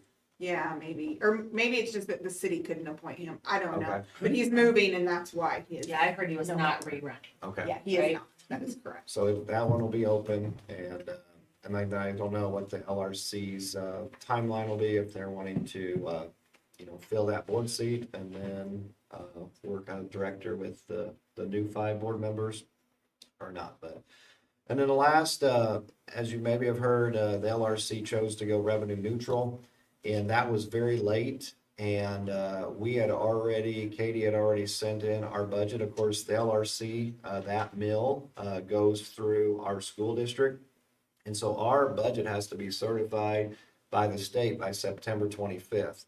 And so the LRC had their budget meetings very, very late. And so our budget was already at Topeka, already certified. So Katie's had to work a lot with Janet White at the county and the State Department to amend our budget. It's not the budget you approved, the 48 mills, but to approve that 1 mill since it goes through us. And so no action on the board. The county and state both just asked that in a public meeting. I share that so the board knows that. Katie has handled it all, and I appreciate that. I have just asked the rec and will continue next budget season. It would sure help us if they would have their meetings and hopefully some decisions earlier, because we have that time stamp to September 25th. Can we tell them they have to give it to us before that? That would be nice. I don't know if we have that authority. I mean, if it runs through us, because that's obviously That's cost us up to the resources It as a did, yeah. school district to do I don't think they realized the consequences of Okay. that. I think it was, Okay. yeah, I would imagine that oversight won't happen again. I have shared that with Brock. Of course, he's not going to be on there anymore. at that And meeting? Shelley. I she's was not at the meeting. So if they could have it even about when we are, I don't expect them to have it in, July, August, but Sure. if they could have it like that, even that second week in September, but if, they had their meeting, I believe like September 19th or 20th, and so it was, and we had already sent everything in. And that's September 25th, that's the last date, so Katie had already sent it in after you approved her budget, so as soon as it gets to Topeka, they certify that budget. So yes, we will work with the LRC. I mean, obviously, we'll support that. That was just a little nuance this year with that occurring, but they did ask me to share that with you. Katie, did I miss anything? Okay. All right, 4.3, September 20th enrollment numbers. All right, a lot of numbers up here. If it's easier to see on your Chromebook, that might be better. But since I've been, this is what you see on here with a lot of numbers, especially for audience members. It's cohort student data. And so you can see 2023, our current population of students, and you can track those numbers. I use this obviously for planning purposes and from finances to facilities to teachers to textbooks to Chromebooks, you name it, to buying buses. Everything is up here. I want to point out several things to the board that are concerning. One, our population is down and continues to go down. I think most people in our community would not believe that because there are homes being built.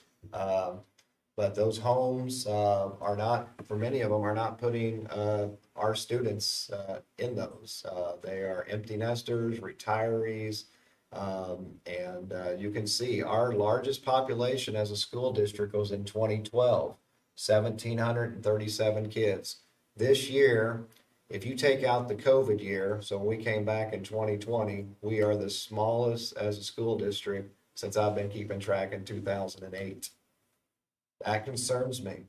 Also, if you follow population trends, so take other growing districts, they would look like this. Their population pyramid looks like this. So take a Spring Hill, a Blue Valley, a Base or Linwood. Their kindergarten class is the biggest, their senior class is the smallest. We're the opposite. Just look at those numbers. Look where our smallest classes are.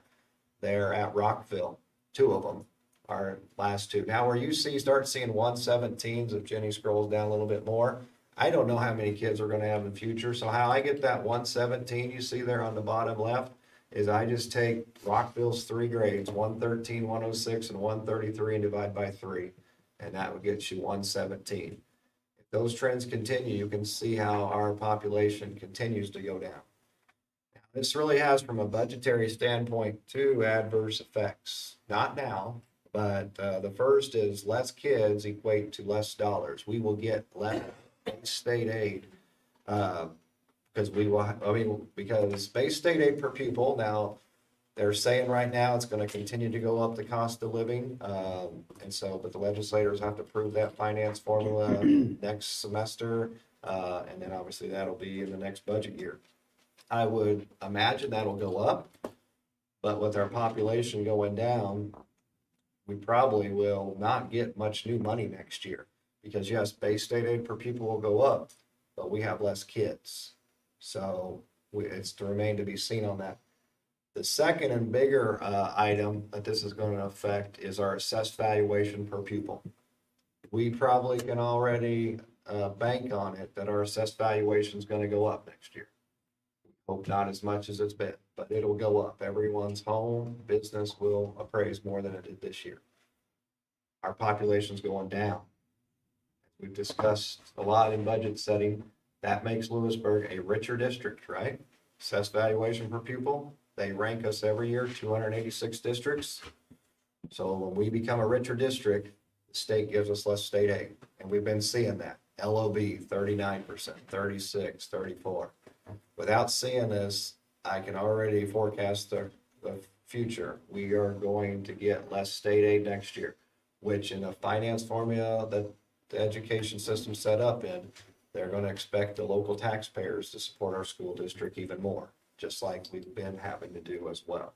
So I just share this. We need some kids, but it is interesting because you go in Summerfield and other subdivisions, there are homes being built, but and I know we have a private school to the north of us. We have a large homeschool population, but those aren't new. Both of those, we've had a large homeschool population for a while in the community, and we has been around for a while. And you could track those numbers if you kind of see, so in fact, so our senior class, 127. So Jenny, scroll up a little bit. So that's salmon color. So as kindergartners in 2011, they started with 122. So if you're a big data nerd, you can kind of track that. So now obviously some kids move in and out. So, but that class has kind of stayed stagnant. Or you can even go just last year, you can see our 2022. So there's a class that really concerns me is our current first grade. What happened to 8 first graders? We had 114 kindergartners. That is the one that stands out from last year. All those others, just look at 2022 to 2023. We know we're always going to have a jump between 8th grade and 9th grade. So you see that, go over there. We had 9 kids, 134 to 143. Majority of those obviously come from WIA, or just depends, but usually that's where most of those 8th to 9th graders come as well. And then if you scroll down, Jenny, to the bottom, what I do is I track class sizes. I know this always comes up every year, and it even makes it sometimes to board level, like staff or parents are concerned about class sizes. Our class sizes are extremely low, our averages. So you can see our current. So all I did is took those 6 classes from above and put them down with our current teacher classes. 18.8 in kindergarten, 17.6 in first. Eventually, and we're just talking about the policy tonight for non-residents, but next semester we have to come up with that policy with JVCC capacities and class sizes. And we've kind of had the unwritten policy for many years anyway. In kindergarten, we try to stay around 20, maybe go up a few, down a few. So it's 20 plus the grade level, so that means 5th grade would be 25. I would project that's about where we're looking at as we develop that policy for capacity second semester. So what I've done then is I then forecast next year, you know, obviously, hopefully through attrition, I would say we can do with 2, potentially 3 less teachers. I won't know how many kindergartners we have, but I'm using that 117. So we'll stick with 6, it's 19.5. If we stick with 6 first graders, 18.833. We could go down to 5 if that 106 doesn't grow, because that should be able to have at least on a safe a 22 average. At 106, we could still grow by 4 kids and have 110 second graders and still be at 22 on an average. I have 5 or 6 in third grade, and I put both of the class averages. So even when we go down to 5 in third grade, they're at 22.6, under the 23. So And that's just a kind of a little bit bigger of a class, the current second graders. yeah, because I have 113, so not The currently 133, right? yeah. Yeah. So, oh yes. So disregard that. Yeah, Is that right? Yes. So yes, that should say 133, not 113. So yeah, we will need 6 in third grade. I'm glad you pointed that out. But where we're definitely looking, and we could go down to 5 in second grade and 5 in fourth grade. Yes, so my light blue on the bottom right, there are 100, I'm glad, thank you, Jennifer. That should say 133, not 113. That's a big typo. So there's 20 more kids in that class. So disregard the 5, that will be 6 sections. Which, if you're curious what that class average is, go back over, it would be 22.1667. So we'll continue to forecast that and obviously watch that. But the biggest, like I said, the 2 fiscal notes I tie to this is, like I said, one, not probably a lot of new funding comes in, because yes, say they give 3% or whatever the cost of living adjustments now due to lawsuits is on the books, but balancing that with population going down, you can see we're down 32 kids from last year, 1659 to 1627. And then also assessed valuation per pupil. So we will be a richer district than many others. How if your assessed valuation is going up and your population's growth going up, you're not going to be as affected as much. Or vice versa, if your assessed valuation's going down and your population's going down. But our assessed valuation's going up and our student population is going down. And so that will provide some further tax implications as we move forward with budgets in the future. So What year was it that they changed the rules about taking out of state kids? So maybe it's 2016 or so. So Jim asked out-of-state students. We used to have some, and many of you Wildcat graduates here probably graduated with some from Missouri kids. Midway A kids. lot of kids. Drexel. We now can only have Missouri kids if there's one of their parents works for us, and so we get calls all the time from the 2. So it's mostly be Drexel and Cass Midway. If we can take those children, and we say if they'd like to work for us, so we would gladly take them. But obviously, most of them. Well, I know James graduated in 2019, and he had If they were here prior right to that, we still those get kids that funding. came in before, but there Yeah. was like 6 to 8 kids that were either from Cass Midway or Drexel. Which is really affect. So that's most of our elementary population. Yeah, we still So have some. that's got to be hurting us too. Yeah, the elementaries definitely. So yeah, when we get a phone call, I know our office staff, I do, I tell them that, and then, and obviously we're gonna get in a non-resident policy here discussion. That doesn't matter with Missouri. That's still the case as well. So border communities like Louisburg, especially good school districts like Louisburg, that change has hurt our population because we do not take them. I even have sometimes those parents ask, if they would pay tuition or whatever, but we've never, and they would have to, base state aid alone is over 5,000, and that's not counting the waiting. So, it would just be a discussion probably. And I haven't ever heard of any schools discussing that. I've shared with legislators about, Bishop Miege and like Louisburg that, 60% of Bishop Miege's students are from Missouri. So that's where that whole argument about, that we all support is really unfair, that we get 0 kids, but since they're a tuition-based, they get 60% of their students from there. So I just thought I'd put that in there.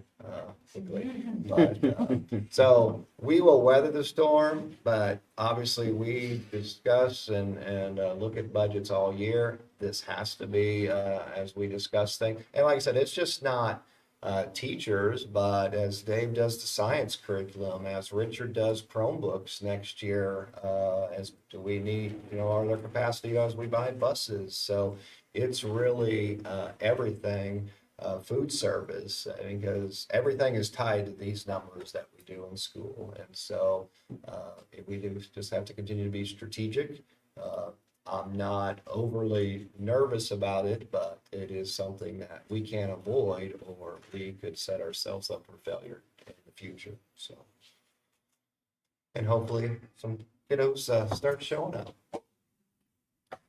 All right, 4.4 policy discussion. Okay, I have 3. One we kind of, well, and that, you can start with that. So, and then we'll get into policy. So JBCC, when we approved all the policies before, it actually said we couldn't approve this one yet. And so this policy is, every school district has to have this policy approved by January 1st of 2024. This is the non-resident policy. Boards also have to have hearings on this. And so, like, for example, I know Paola's board approved or discussed what we're talking about tonight. I believe their hearing is tonight. And so this is the hearing notice that Jenny will put in the paper that says before our regular scheduled board meeting on November 23rd, or November 13th, excuse me, we'll have a hearing before our regular board meeting and see if there's any patrons that would like to talk to the board about the non-resident students policy. So that's just the hearing that will go in there. Then in your packet, you had JBCC, and so there's 6 pages. And both the red lines and the ones that are black and white here said exactly the same thing except page 6. And so that's where Jenny's going to go to. So on page 6, and honestly, we are, I don't ever want to say if we're borrowing what Paola's doing as our bidder rival, but we are actually using, and we visited with our administrators, and they really like what Paola has put in place. So it's in yellow. So when we received this from the state and our attorneys, where it says 96%, and if you look at the red line ones that are in your packet, it said 90%. Why Paola and our administrators unanimously like the 96%? Because, and you just heard a little bit about absences, that's excused absences. So if you're excused by doctors or parent, that doesn't count on that. But we have 175 student days.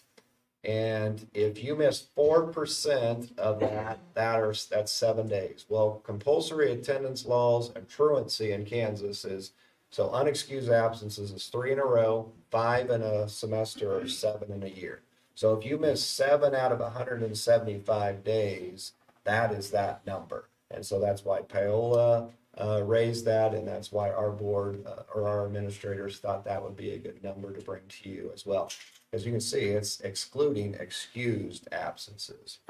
And then if you read once again the red packet that the attorneys sent out, it says a little bit different, and I have it here. So it says the students has failed multiple classes in the current school year and or is not on track to graduate with the cohort class. So that one said, oh, actually, that is a new one. That's not in there. And then they altered that next one. The student has had multiple behavior referrals in the current school year. That read, the student has had 3 or more out-of-school suspensions in the current school year. So this gives our administrators some leeway. I mean, that was obviously very black and white that a student had to have 3 or more. This says the students had multiple behavior referrals in the school, this current school year. I know we kind of jumped into it, but JBCC is for non-Kansas, non-Louisburg residents. And so we've allowed that before. We've had open borders. So we've allowed students to come in as long as they're a kid in good standing. This is very similar to that. So when I said that before this, or actually this current year, if you, and they were obviously usually from Prairie View, Paola, Spring Hill, or Blue Valley, pretty much circle us. So if you were a family that wanted to come to Louisburg, they have to fill out this is what they're currently doing, fill out an out-of-district application. Our principals look at that, and really there was 4 items they looked at if they were a kid in good standing. And so this would be like, say, a Prairie View kid that's still a sophomore at Louisburg High School that wants to be a junior next year.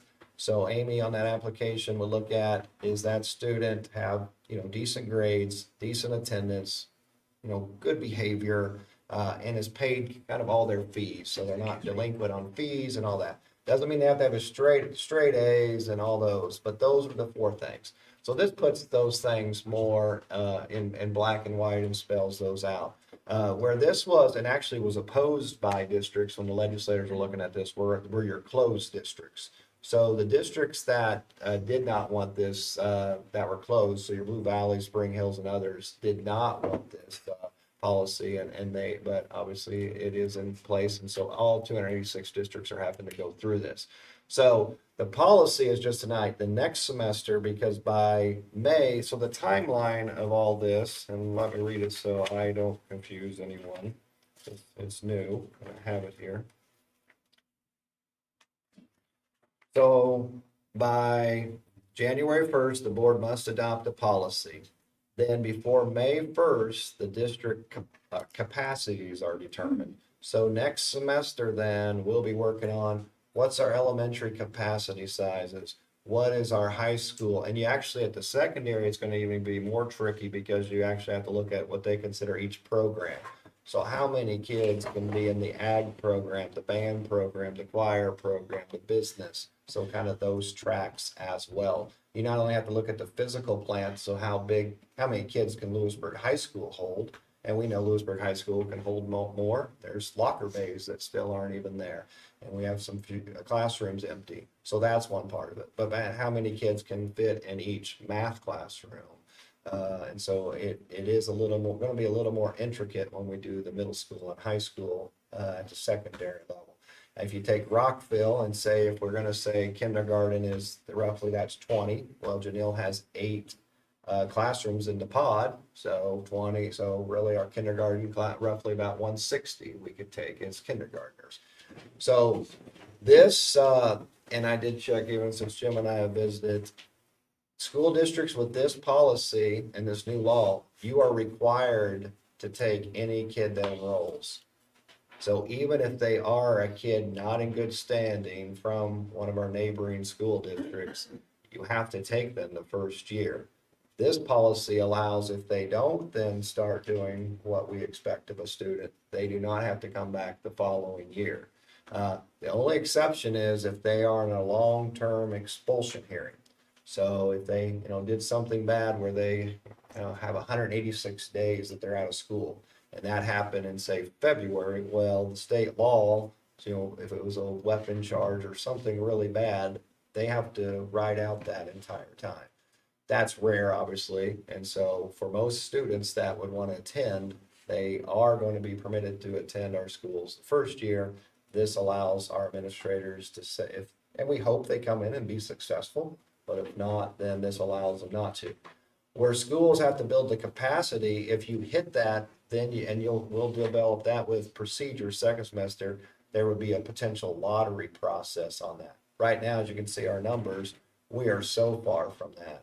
A growing district, a district that probably didn't want some of this, they are really going to have to figure out, how many they can take as well. So district capacity is determined by May 1st. District capacity is posted on our website by June 1st. Non-resident application window is from June 1st to June 30th. And then if needed, July 15th, the non-resident random lottery selection process completed. Students denied enrollment must be notified. So right now it's this policy, and it's all new, so I know your head is spinning. And we're not approving any of these policies tonight. We're just discussing them, primarily this page here. So we will have the hearing in November to see if there's any patrons that have concerns.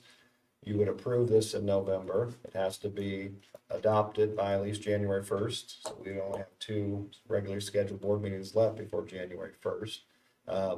Then next semester, like I said, the district capacity is determined, posted on our website, and then that application for non-residents, June 1st to June 30th. This is legislation that I hope doesn't happen, but potentially hurts our enrollment even more. If you live in the, and I hope I'm wrong, but we've always taken out a district student, so it can't necessarily help us anymore. But take who's to the north of us. If you live off 215th and 223rd Street, you potentially live closer to 3 Blue Valley high schools than Louisburg High School. In the past, Blue Valley said, you want to attend our schools or go to our CAPS program off 151st Street, move to Blue Valley. Now Blue Valley is going to be forced to take some of our students. I hope not, because we're darn good at what we do, but that does concern me. And we'll continue to be great. Maybe we will lure even more students to our awesome teachers and staff and programming. But we've also had that ability.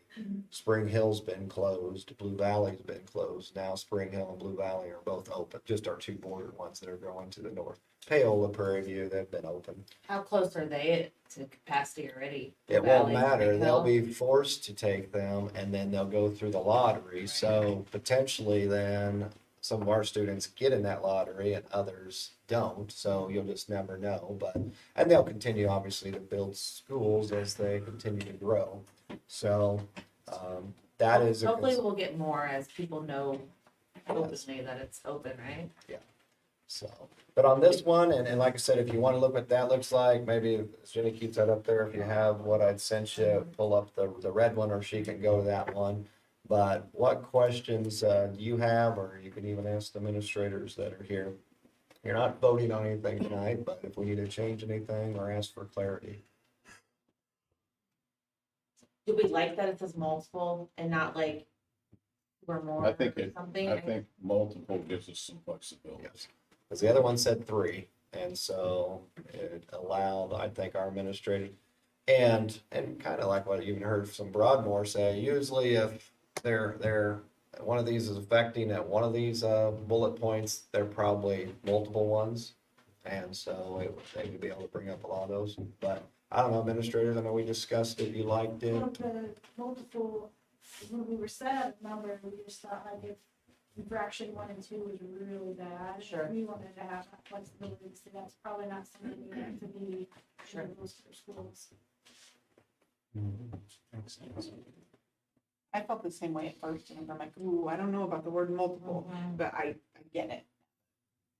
But like I said, the Yeah. red one actually said 3 or more, and so, to me, multiple is 2 or more, Yeah. and so.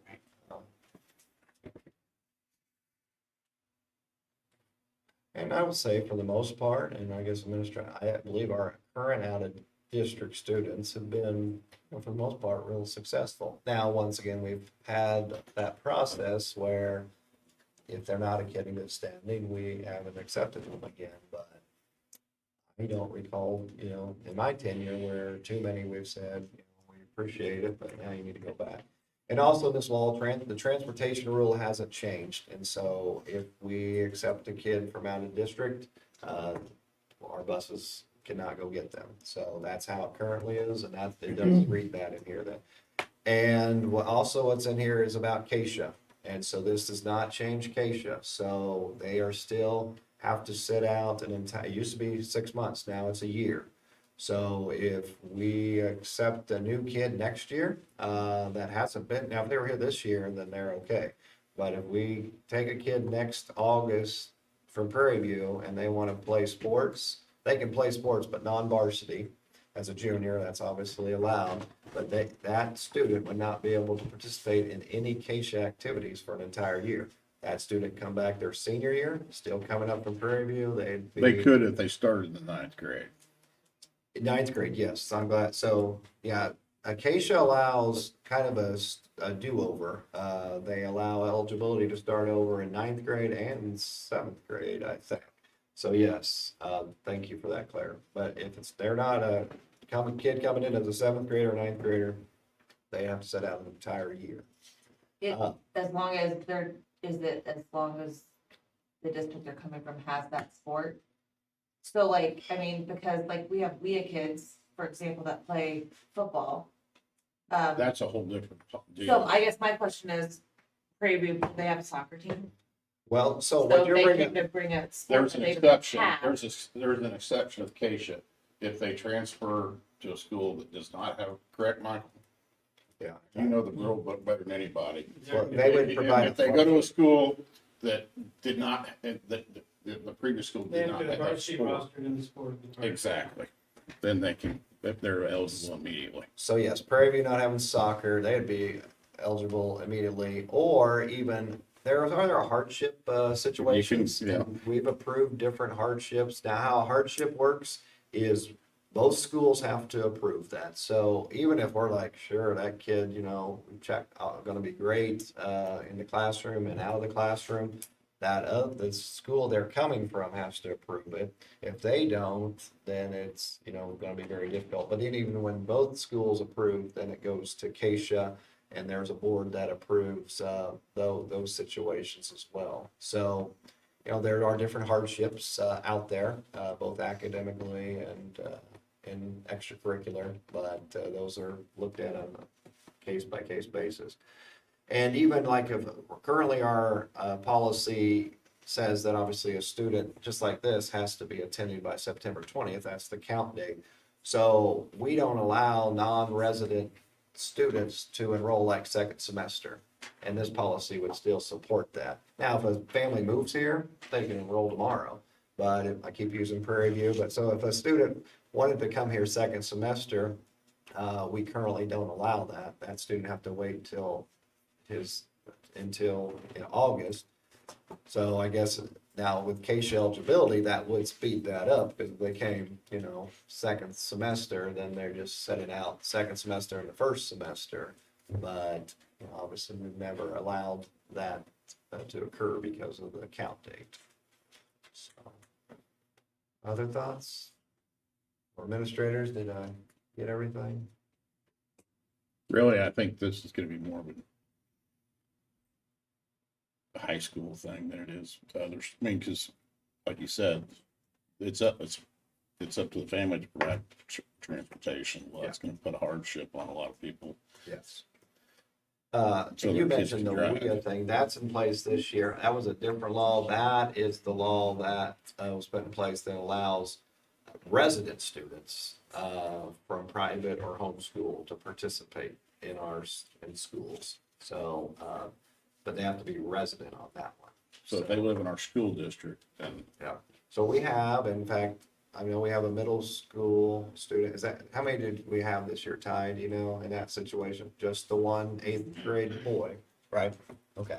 So no homeschool ones in the fall sports. I think we might have some for wrestling, I assume, and basketball, so. But yeah, as long as they are a resident or, that's all we have to check. Because even that's real loose, and I know even Keisha is, in fact, I think in the interim committee last week, Commissioner Faflick was, you know, visiting with the legislators, because obviously we have very detailed grade checks that students have to meet to be eligible. It's pretty loose on what homeschool or private schools have to provide the public schools. And so I don't know if that'll be shored up any of this legislative session. I know Keisha is pushing for that, not to, you know, do away with what is in place, but what accountability measures can be in Our place. students have standards. Yeah, and it's really, tough to measure when these students are coming in, not in our school, but want to play for us. Okay. Okay, the second one is, was brought up, by board leadership here. The board currently has a policy, BBBR, and that's reimbursed, so this governs you as board members. reimbursement for expenses. I was asked, and just for discussion, but obviously another new law was that local school board members could be paid. And I was asked to put in policy just for discussion next month for approval that the Louisburg school board members would not be paid. So what's not in yellow was the current policy, and you can see, first time that was put in place was in '01, it was amended in '09, and then that's a bad date to be amended, but 9/11. I guess that's 10 years after that, apologize. But so that was the House bill, House done for Senate Bill 113, but that this board would choose not to. I know you won't all sit on the board forever, so if a future board would like to change that, obviously they would have the authority to do that. So, but I was asked to put that into potential policy, so any discussion on that one? Okay. And the last one, Chief Weber met with me, and so we have, in fact, when you just drove in here tonight, it says that all city and county codes are enforced in our parking lots. We have those signs going into all of our parking lots. It's actually in our student handbooks. As you guys know, when our administrators come in roughly April and you approve student handbooks, that's also board policy. However, that does not govern anyone that's not a student. And so I think the city has, and even I know Chief Weber has asked if we could put, and I just put the two statutes that are referenced underneath there. Well, if you approve this next month, those statutes won't be in there. But right, currently how it is if a patron visiting a school, just anyone that's not a student, our police do not have the legal authority in our parking lots. And so to enforce anything, right now it's really just our students because that's all board policy says. So if you show up to a basketball game and do kitties in the parking lot, or someone from Eudora because we beat them or whatever, they can't do anything because that is private property and the city and county codes. They can once if they continue on the 68 highway or Metcalf, but not in our parking lots. Or, if there would just be, other things from drugs to alcohol, you name it, anything that we're trying to enforce and make sure our students are doing right, those are the only kiddos that our police can enforce.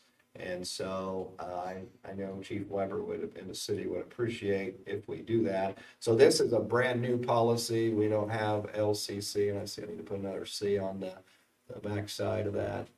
And we would take those statutes off when you approve it, but it would just allow the county to enforce all of our county and city codes to everyone in our parking lots. Has this been an issue? He has said there's been some, yeah. I'm surprised. Is it mostly parking or Yeah, just, mostly parking? Well, yeah, violation, yeah. Yeah.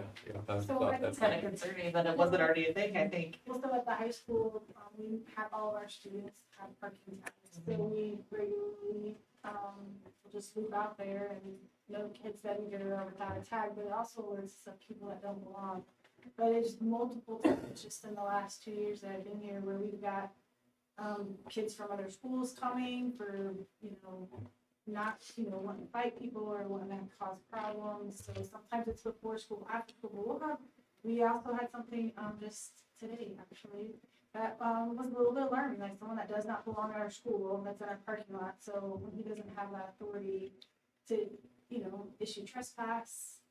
So some of those things, it gets kind of sticky, I can see that. But it is concerning for there's that safety piece, because we try really hard to keep our parking lot with the people that belong in there only. And there's other times that some patrons, they'll park in our parking lot. Going down 68 highway, you have a flat on your trailer, but as you guys know, sometimes I think the middle school parking lot, there might be people that park in there, for a long time. And once again, that situation is between the school district. We call the police, they can't do anything. We're not talking about the people that take their kid to go ride the bicycle on the weekend. No, Like, not at all. that's what I just, And say that we- out to the world. Oh, absolutely. Or, the lakes up, we have people on the weekend park because their house is right there. They're having a party and then, by Broadmore, that's fine. I mean, but when we're having school and, those situations, sometimes. People are doing things that they're not supposed to do. Yeah. So, and it just is fair for everyone if that's in place. I was wondering, though, on parking, say if someone was meeting someone there to go to a game and they wanted to park their car there, are the police, after school hours, are the police going to issue parking tickets, or that would be? Only way they would is, like Amy said, if Okay. we, because right now, they can't support what we need to do unless it's a student. They can't even if it's a parent, because we don't have any policy for a parent, a patron. Yeah, if Amy says this kid doesn't have their placard up and we've told them, and so Officer Stevens will give them a ticket, but, no, after school, their carpooling to pay all of that, we would probably have an issue. Now, if it's there the next week, and Officer Stevens is really good, he does a lot of, parking lot detail, and so that's those situations that Amy's discussing, so we just really want people in our parking lots that should be there, and so we know who's there as well. Okay. Well, I will bring those through, and then obviously the other one that we discussed, next time as well. Okay, I'm gonna move that we take a recess for 5 minutes before we continue on, so. And anyone that's still here, I mean, we're gonna go in exec session, so Right. if you want to stay for 5 minutes before Jim recesses, but if not, feel free to go home and enjoy the Can I evening. get a second? Second. It's been moved, Oh, sorry, Jim. it's been moved and seconded that we recess until 8. What's this, 8? 16. 8:16. 8.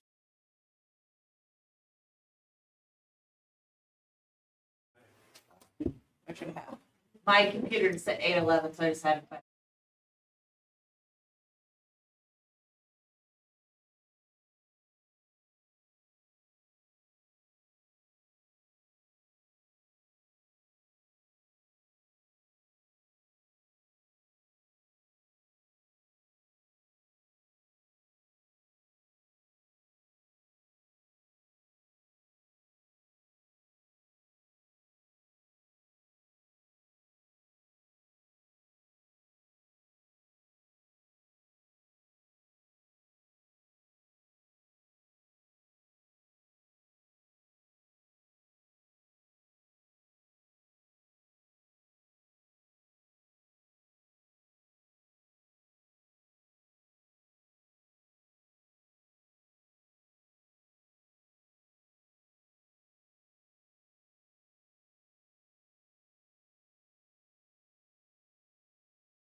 I move we go into executive session with the superintendent, Dr. Van Reen, Mr. Pickman, Mrs. Hankins, and Mr. Fonenstiel to discuss an individual employee's performance pursuant to non-elected personnel exemption under COMA to protect the privacy interests of an identifiable individual, and the open meeting will resume in the boardroom at 9:00.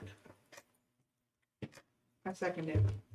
Been moved and seconded to go into executive session. Is there any further discussion? Hood, Yes. Milton, Yes. Bose, Yes. Smith, Yes. Studeville, Yes. and Tisdale, Yes. Goodman, Yes. motion passed.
I mean, she does good. All right. All right.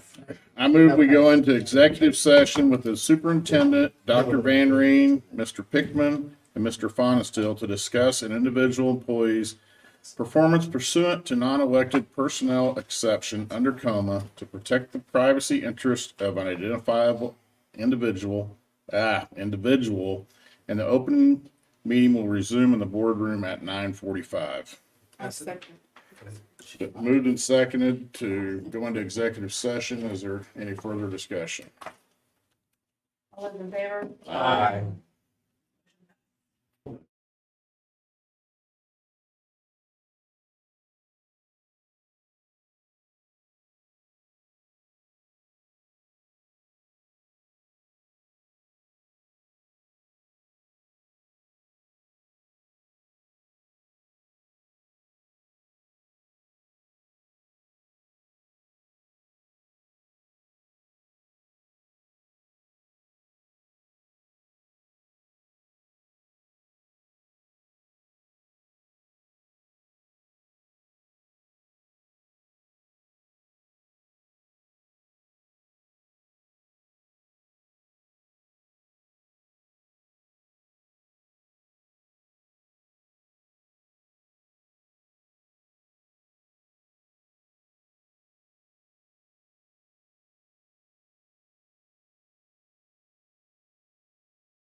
Are we on?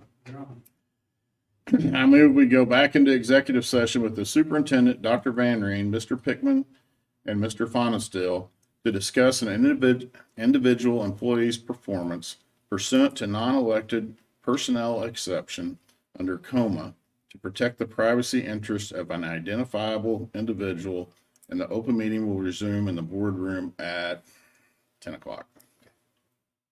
Is there any? Second. So moved and seconded to go back into executive session. Is there any further discussion? All those in favor? Aye.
Announcements.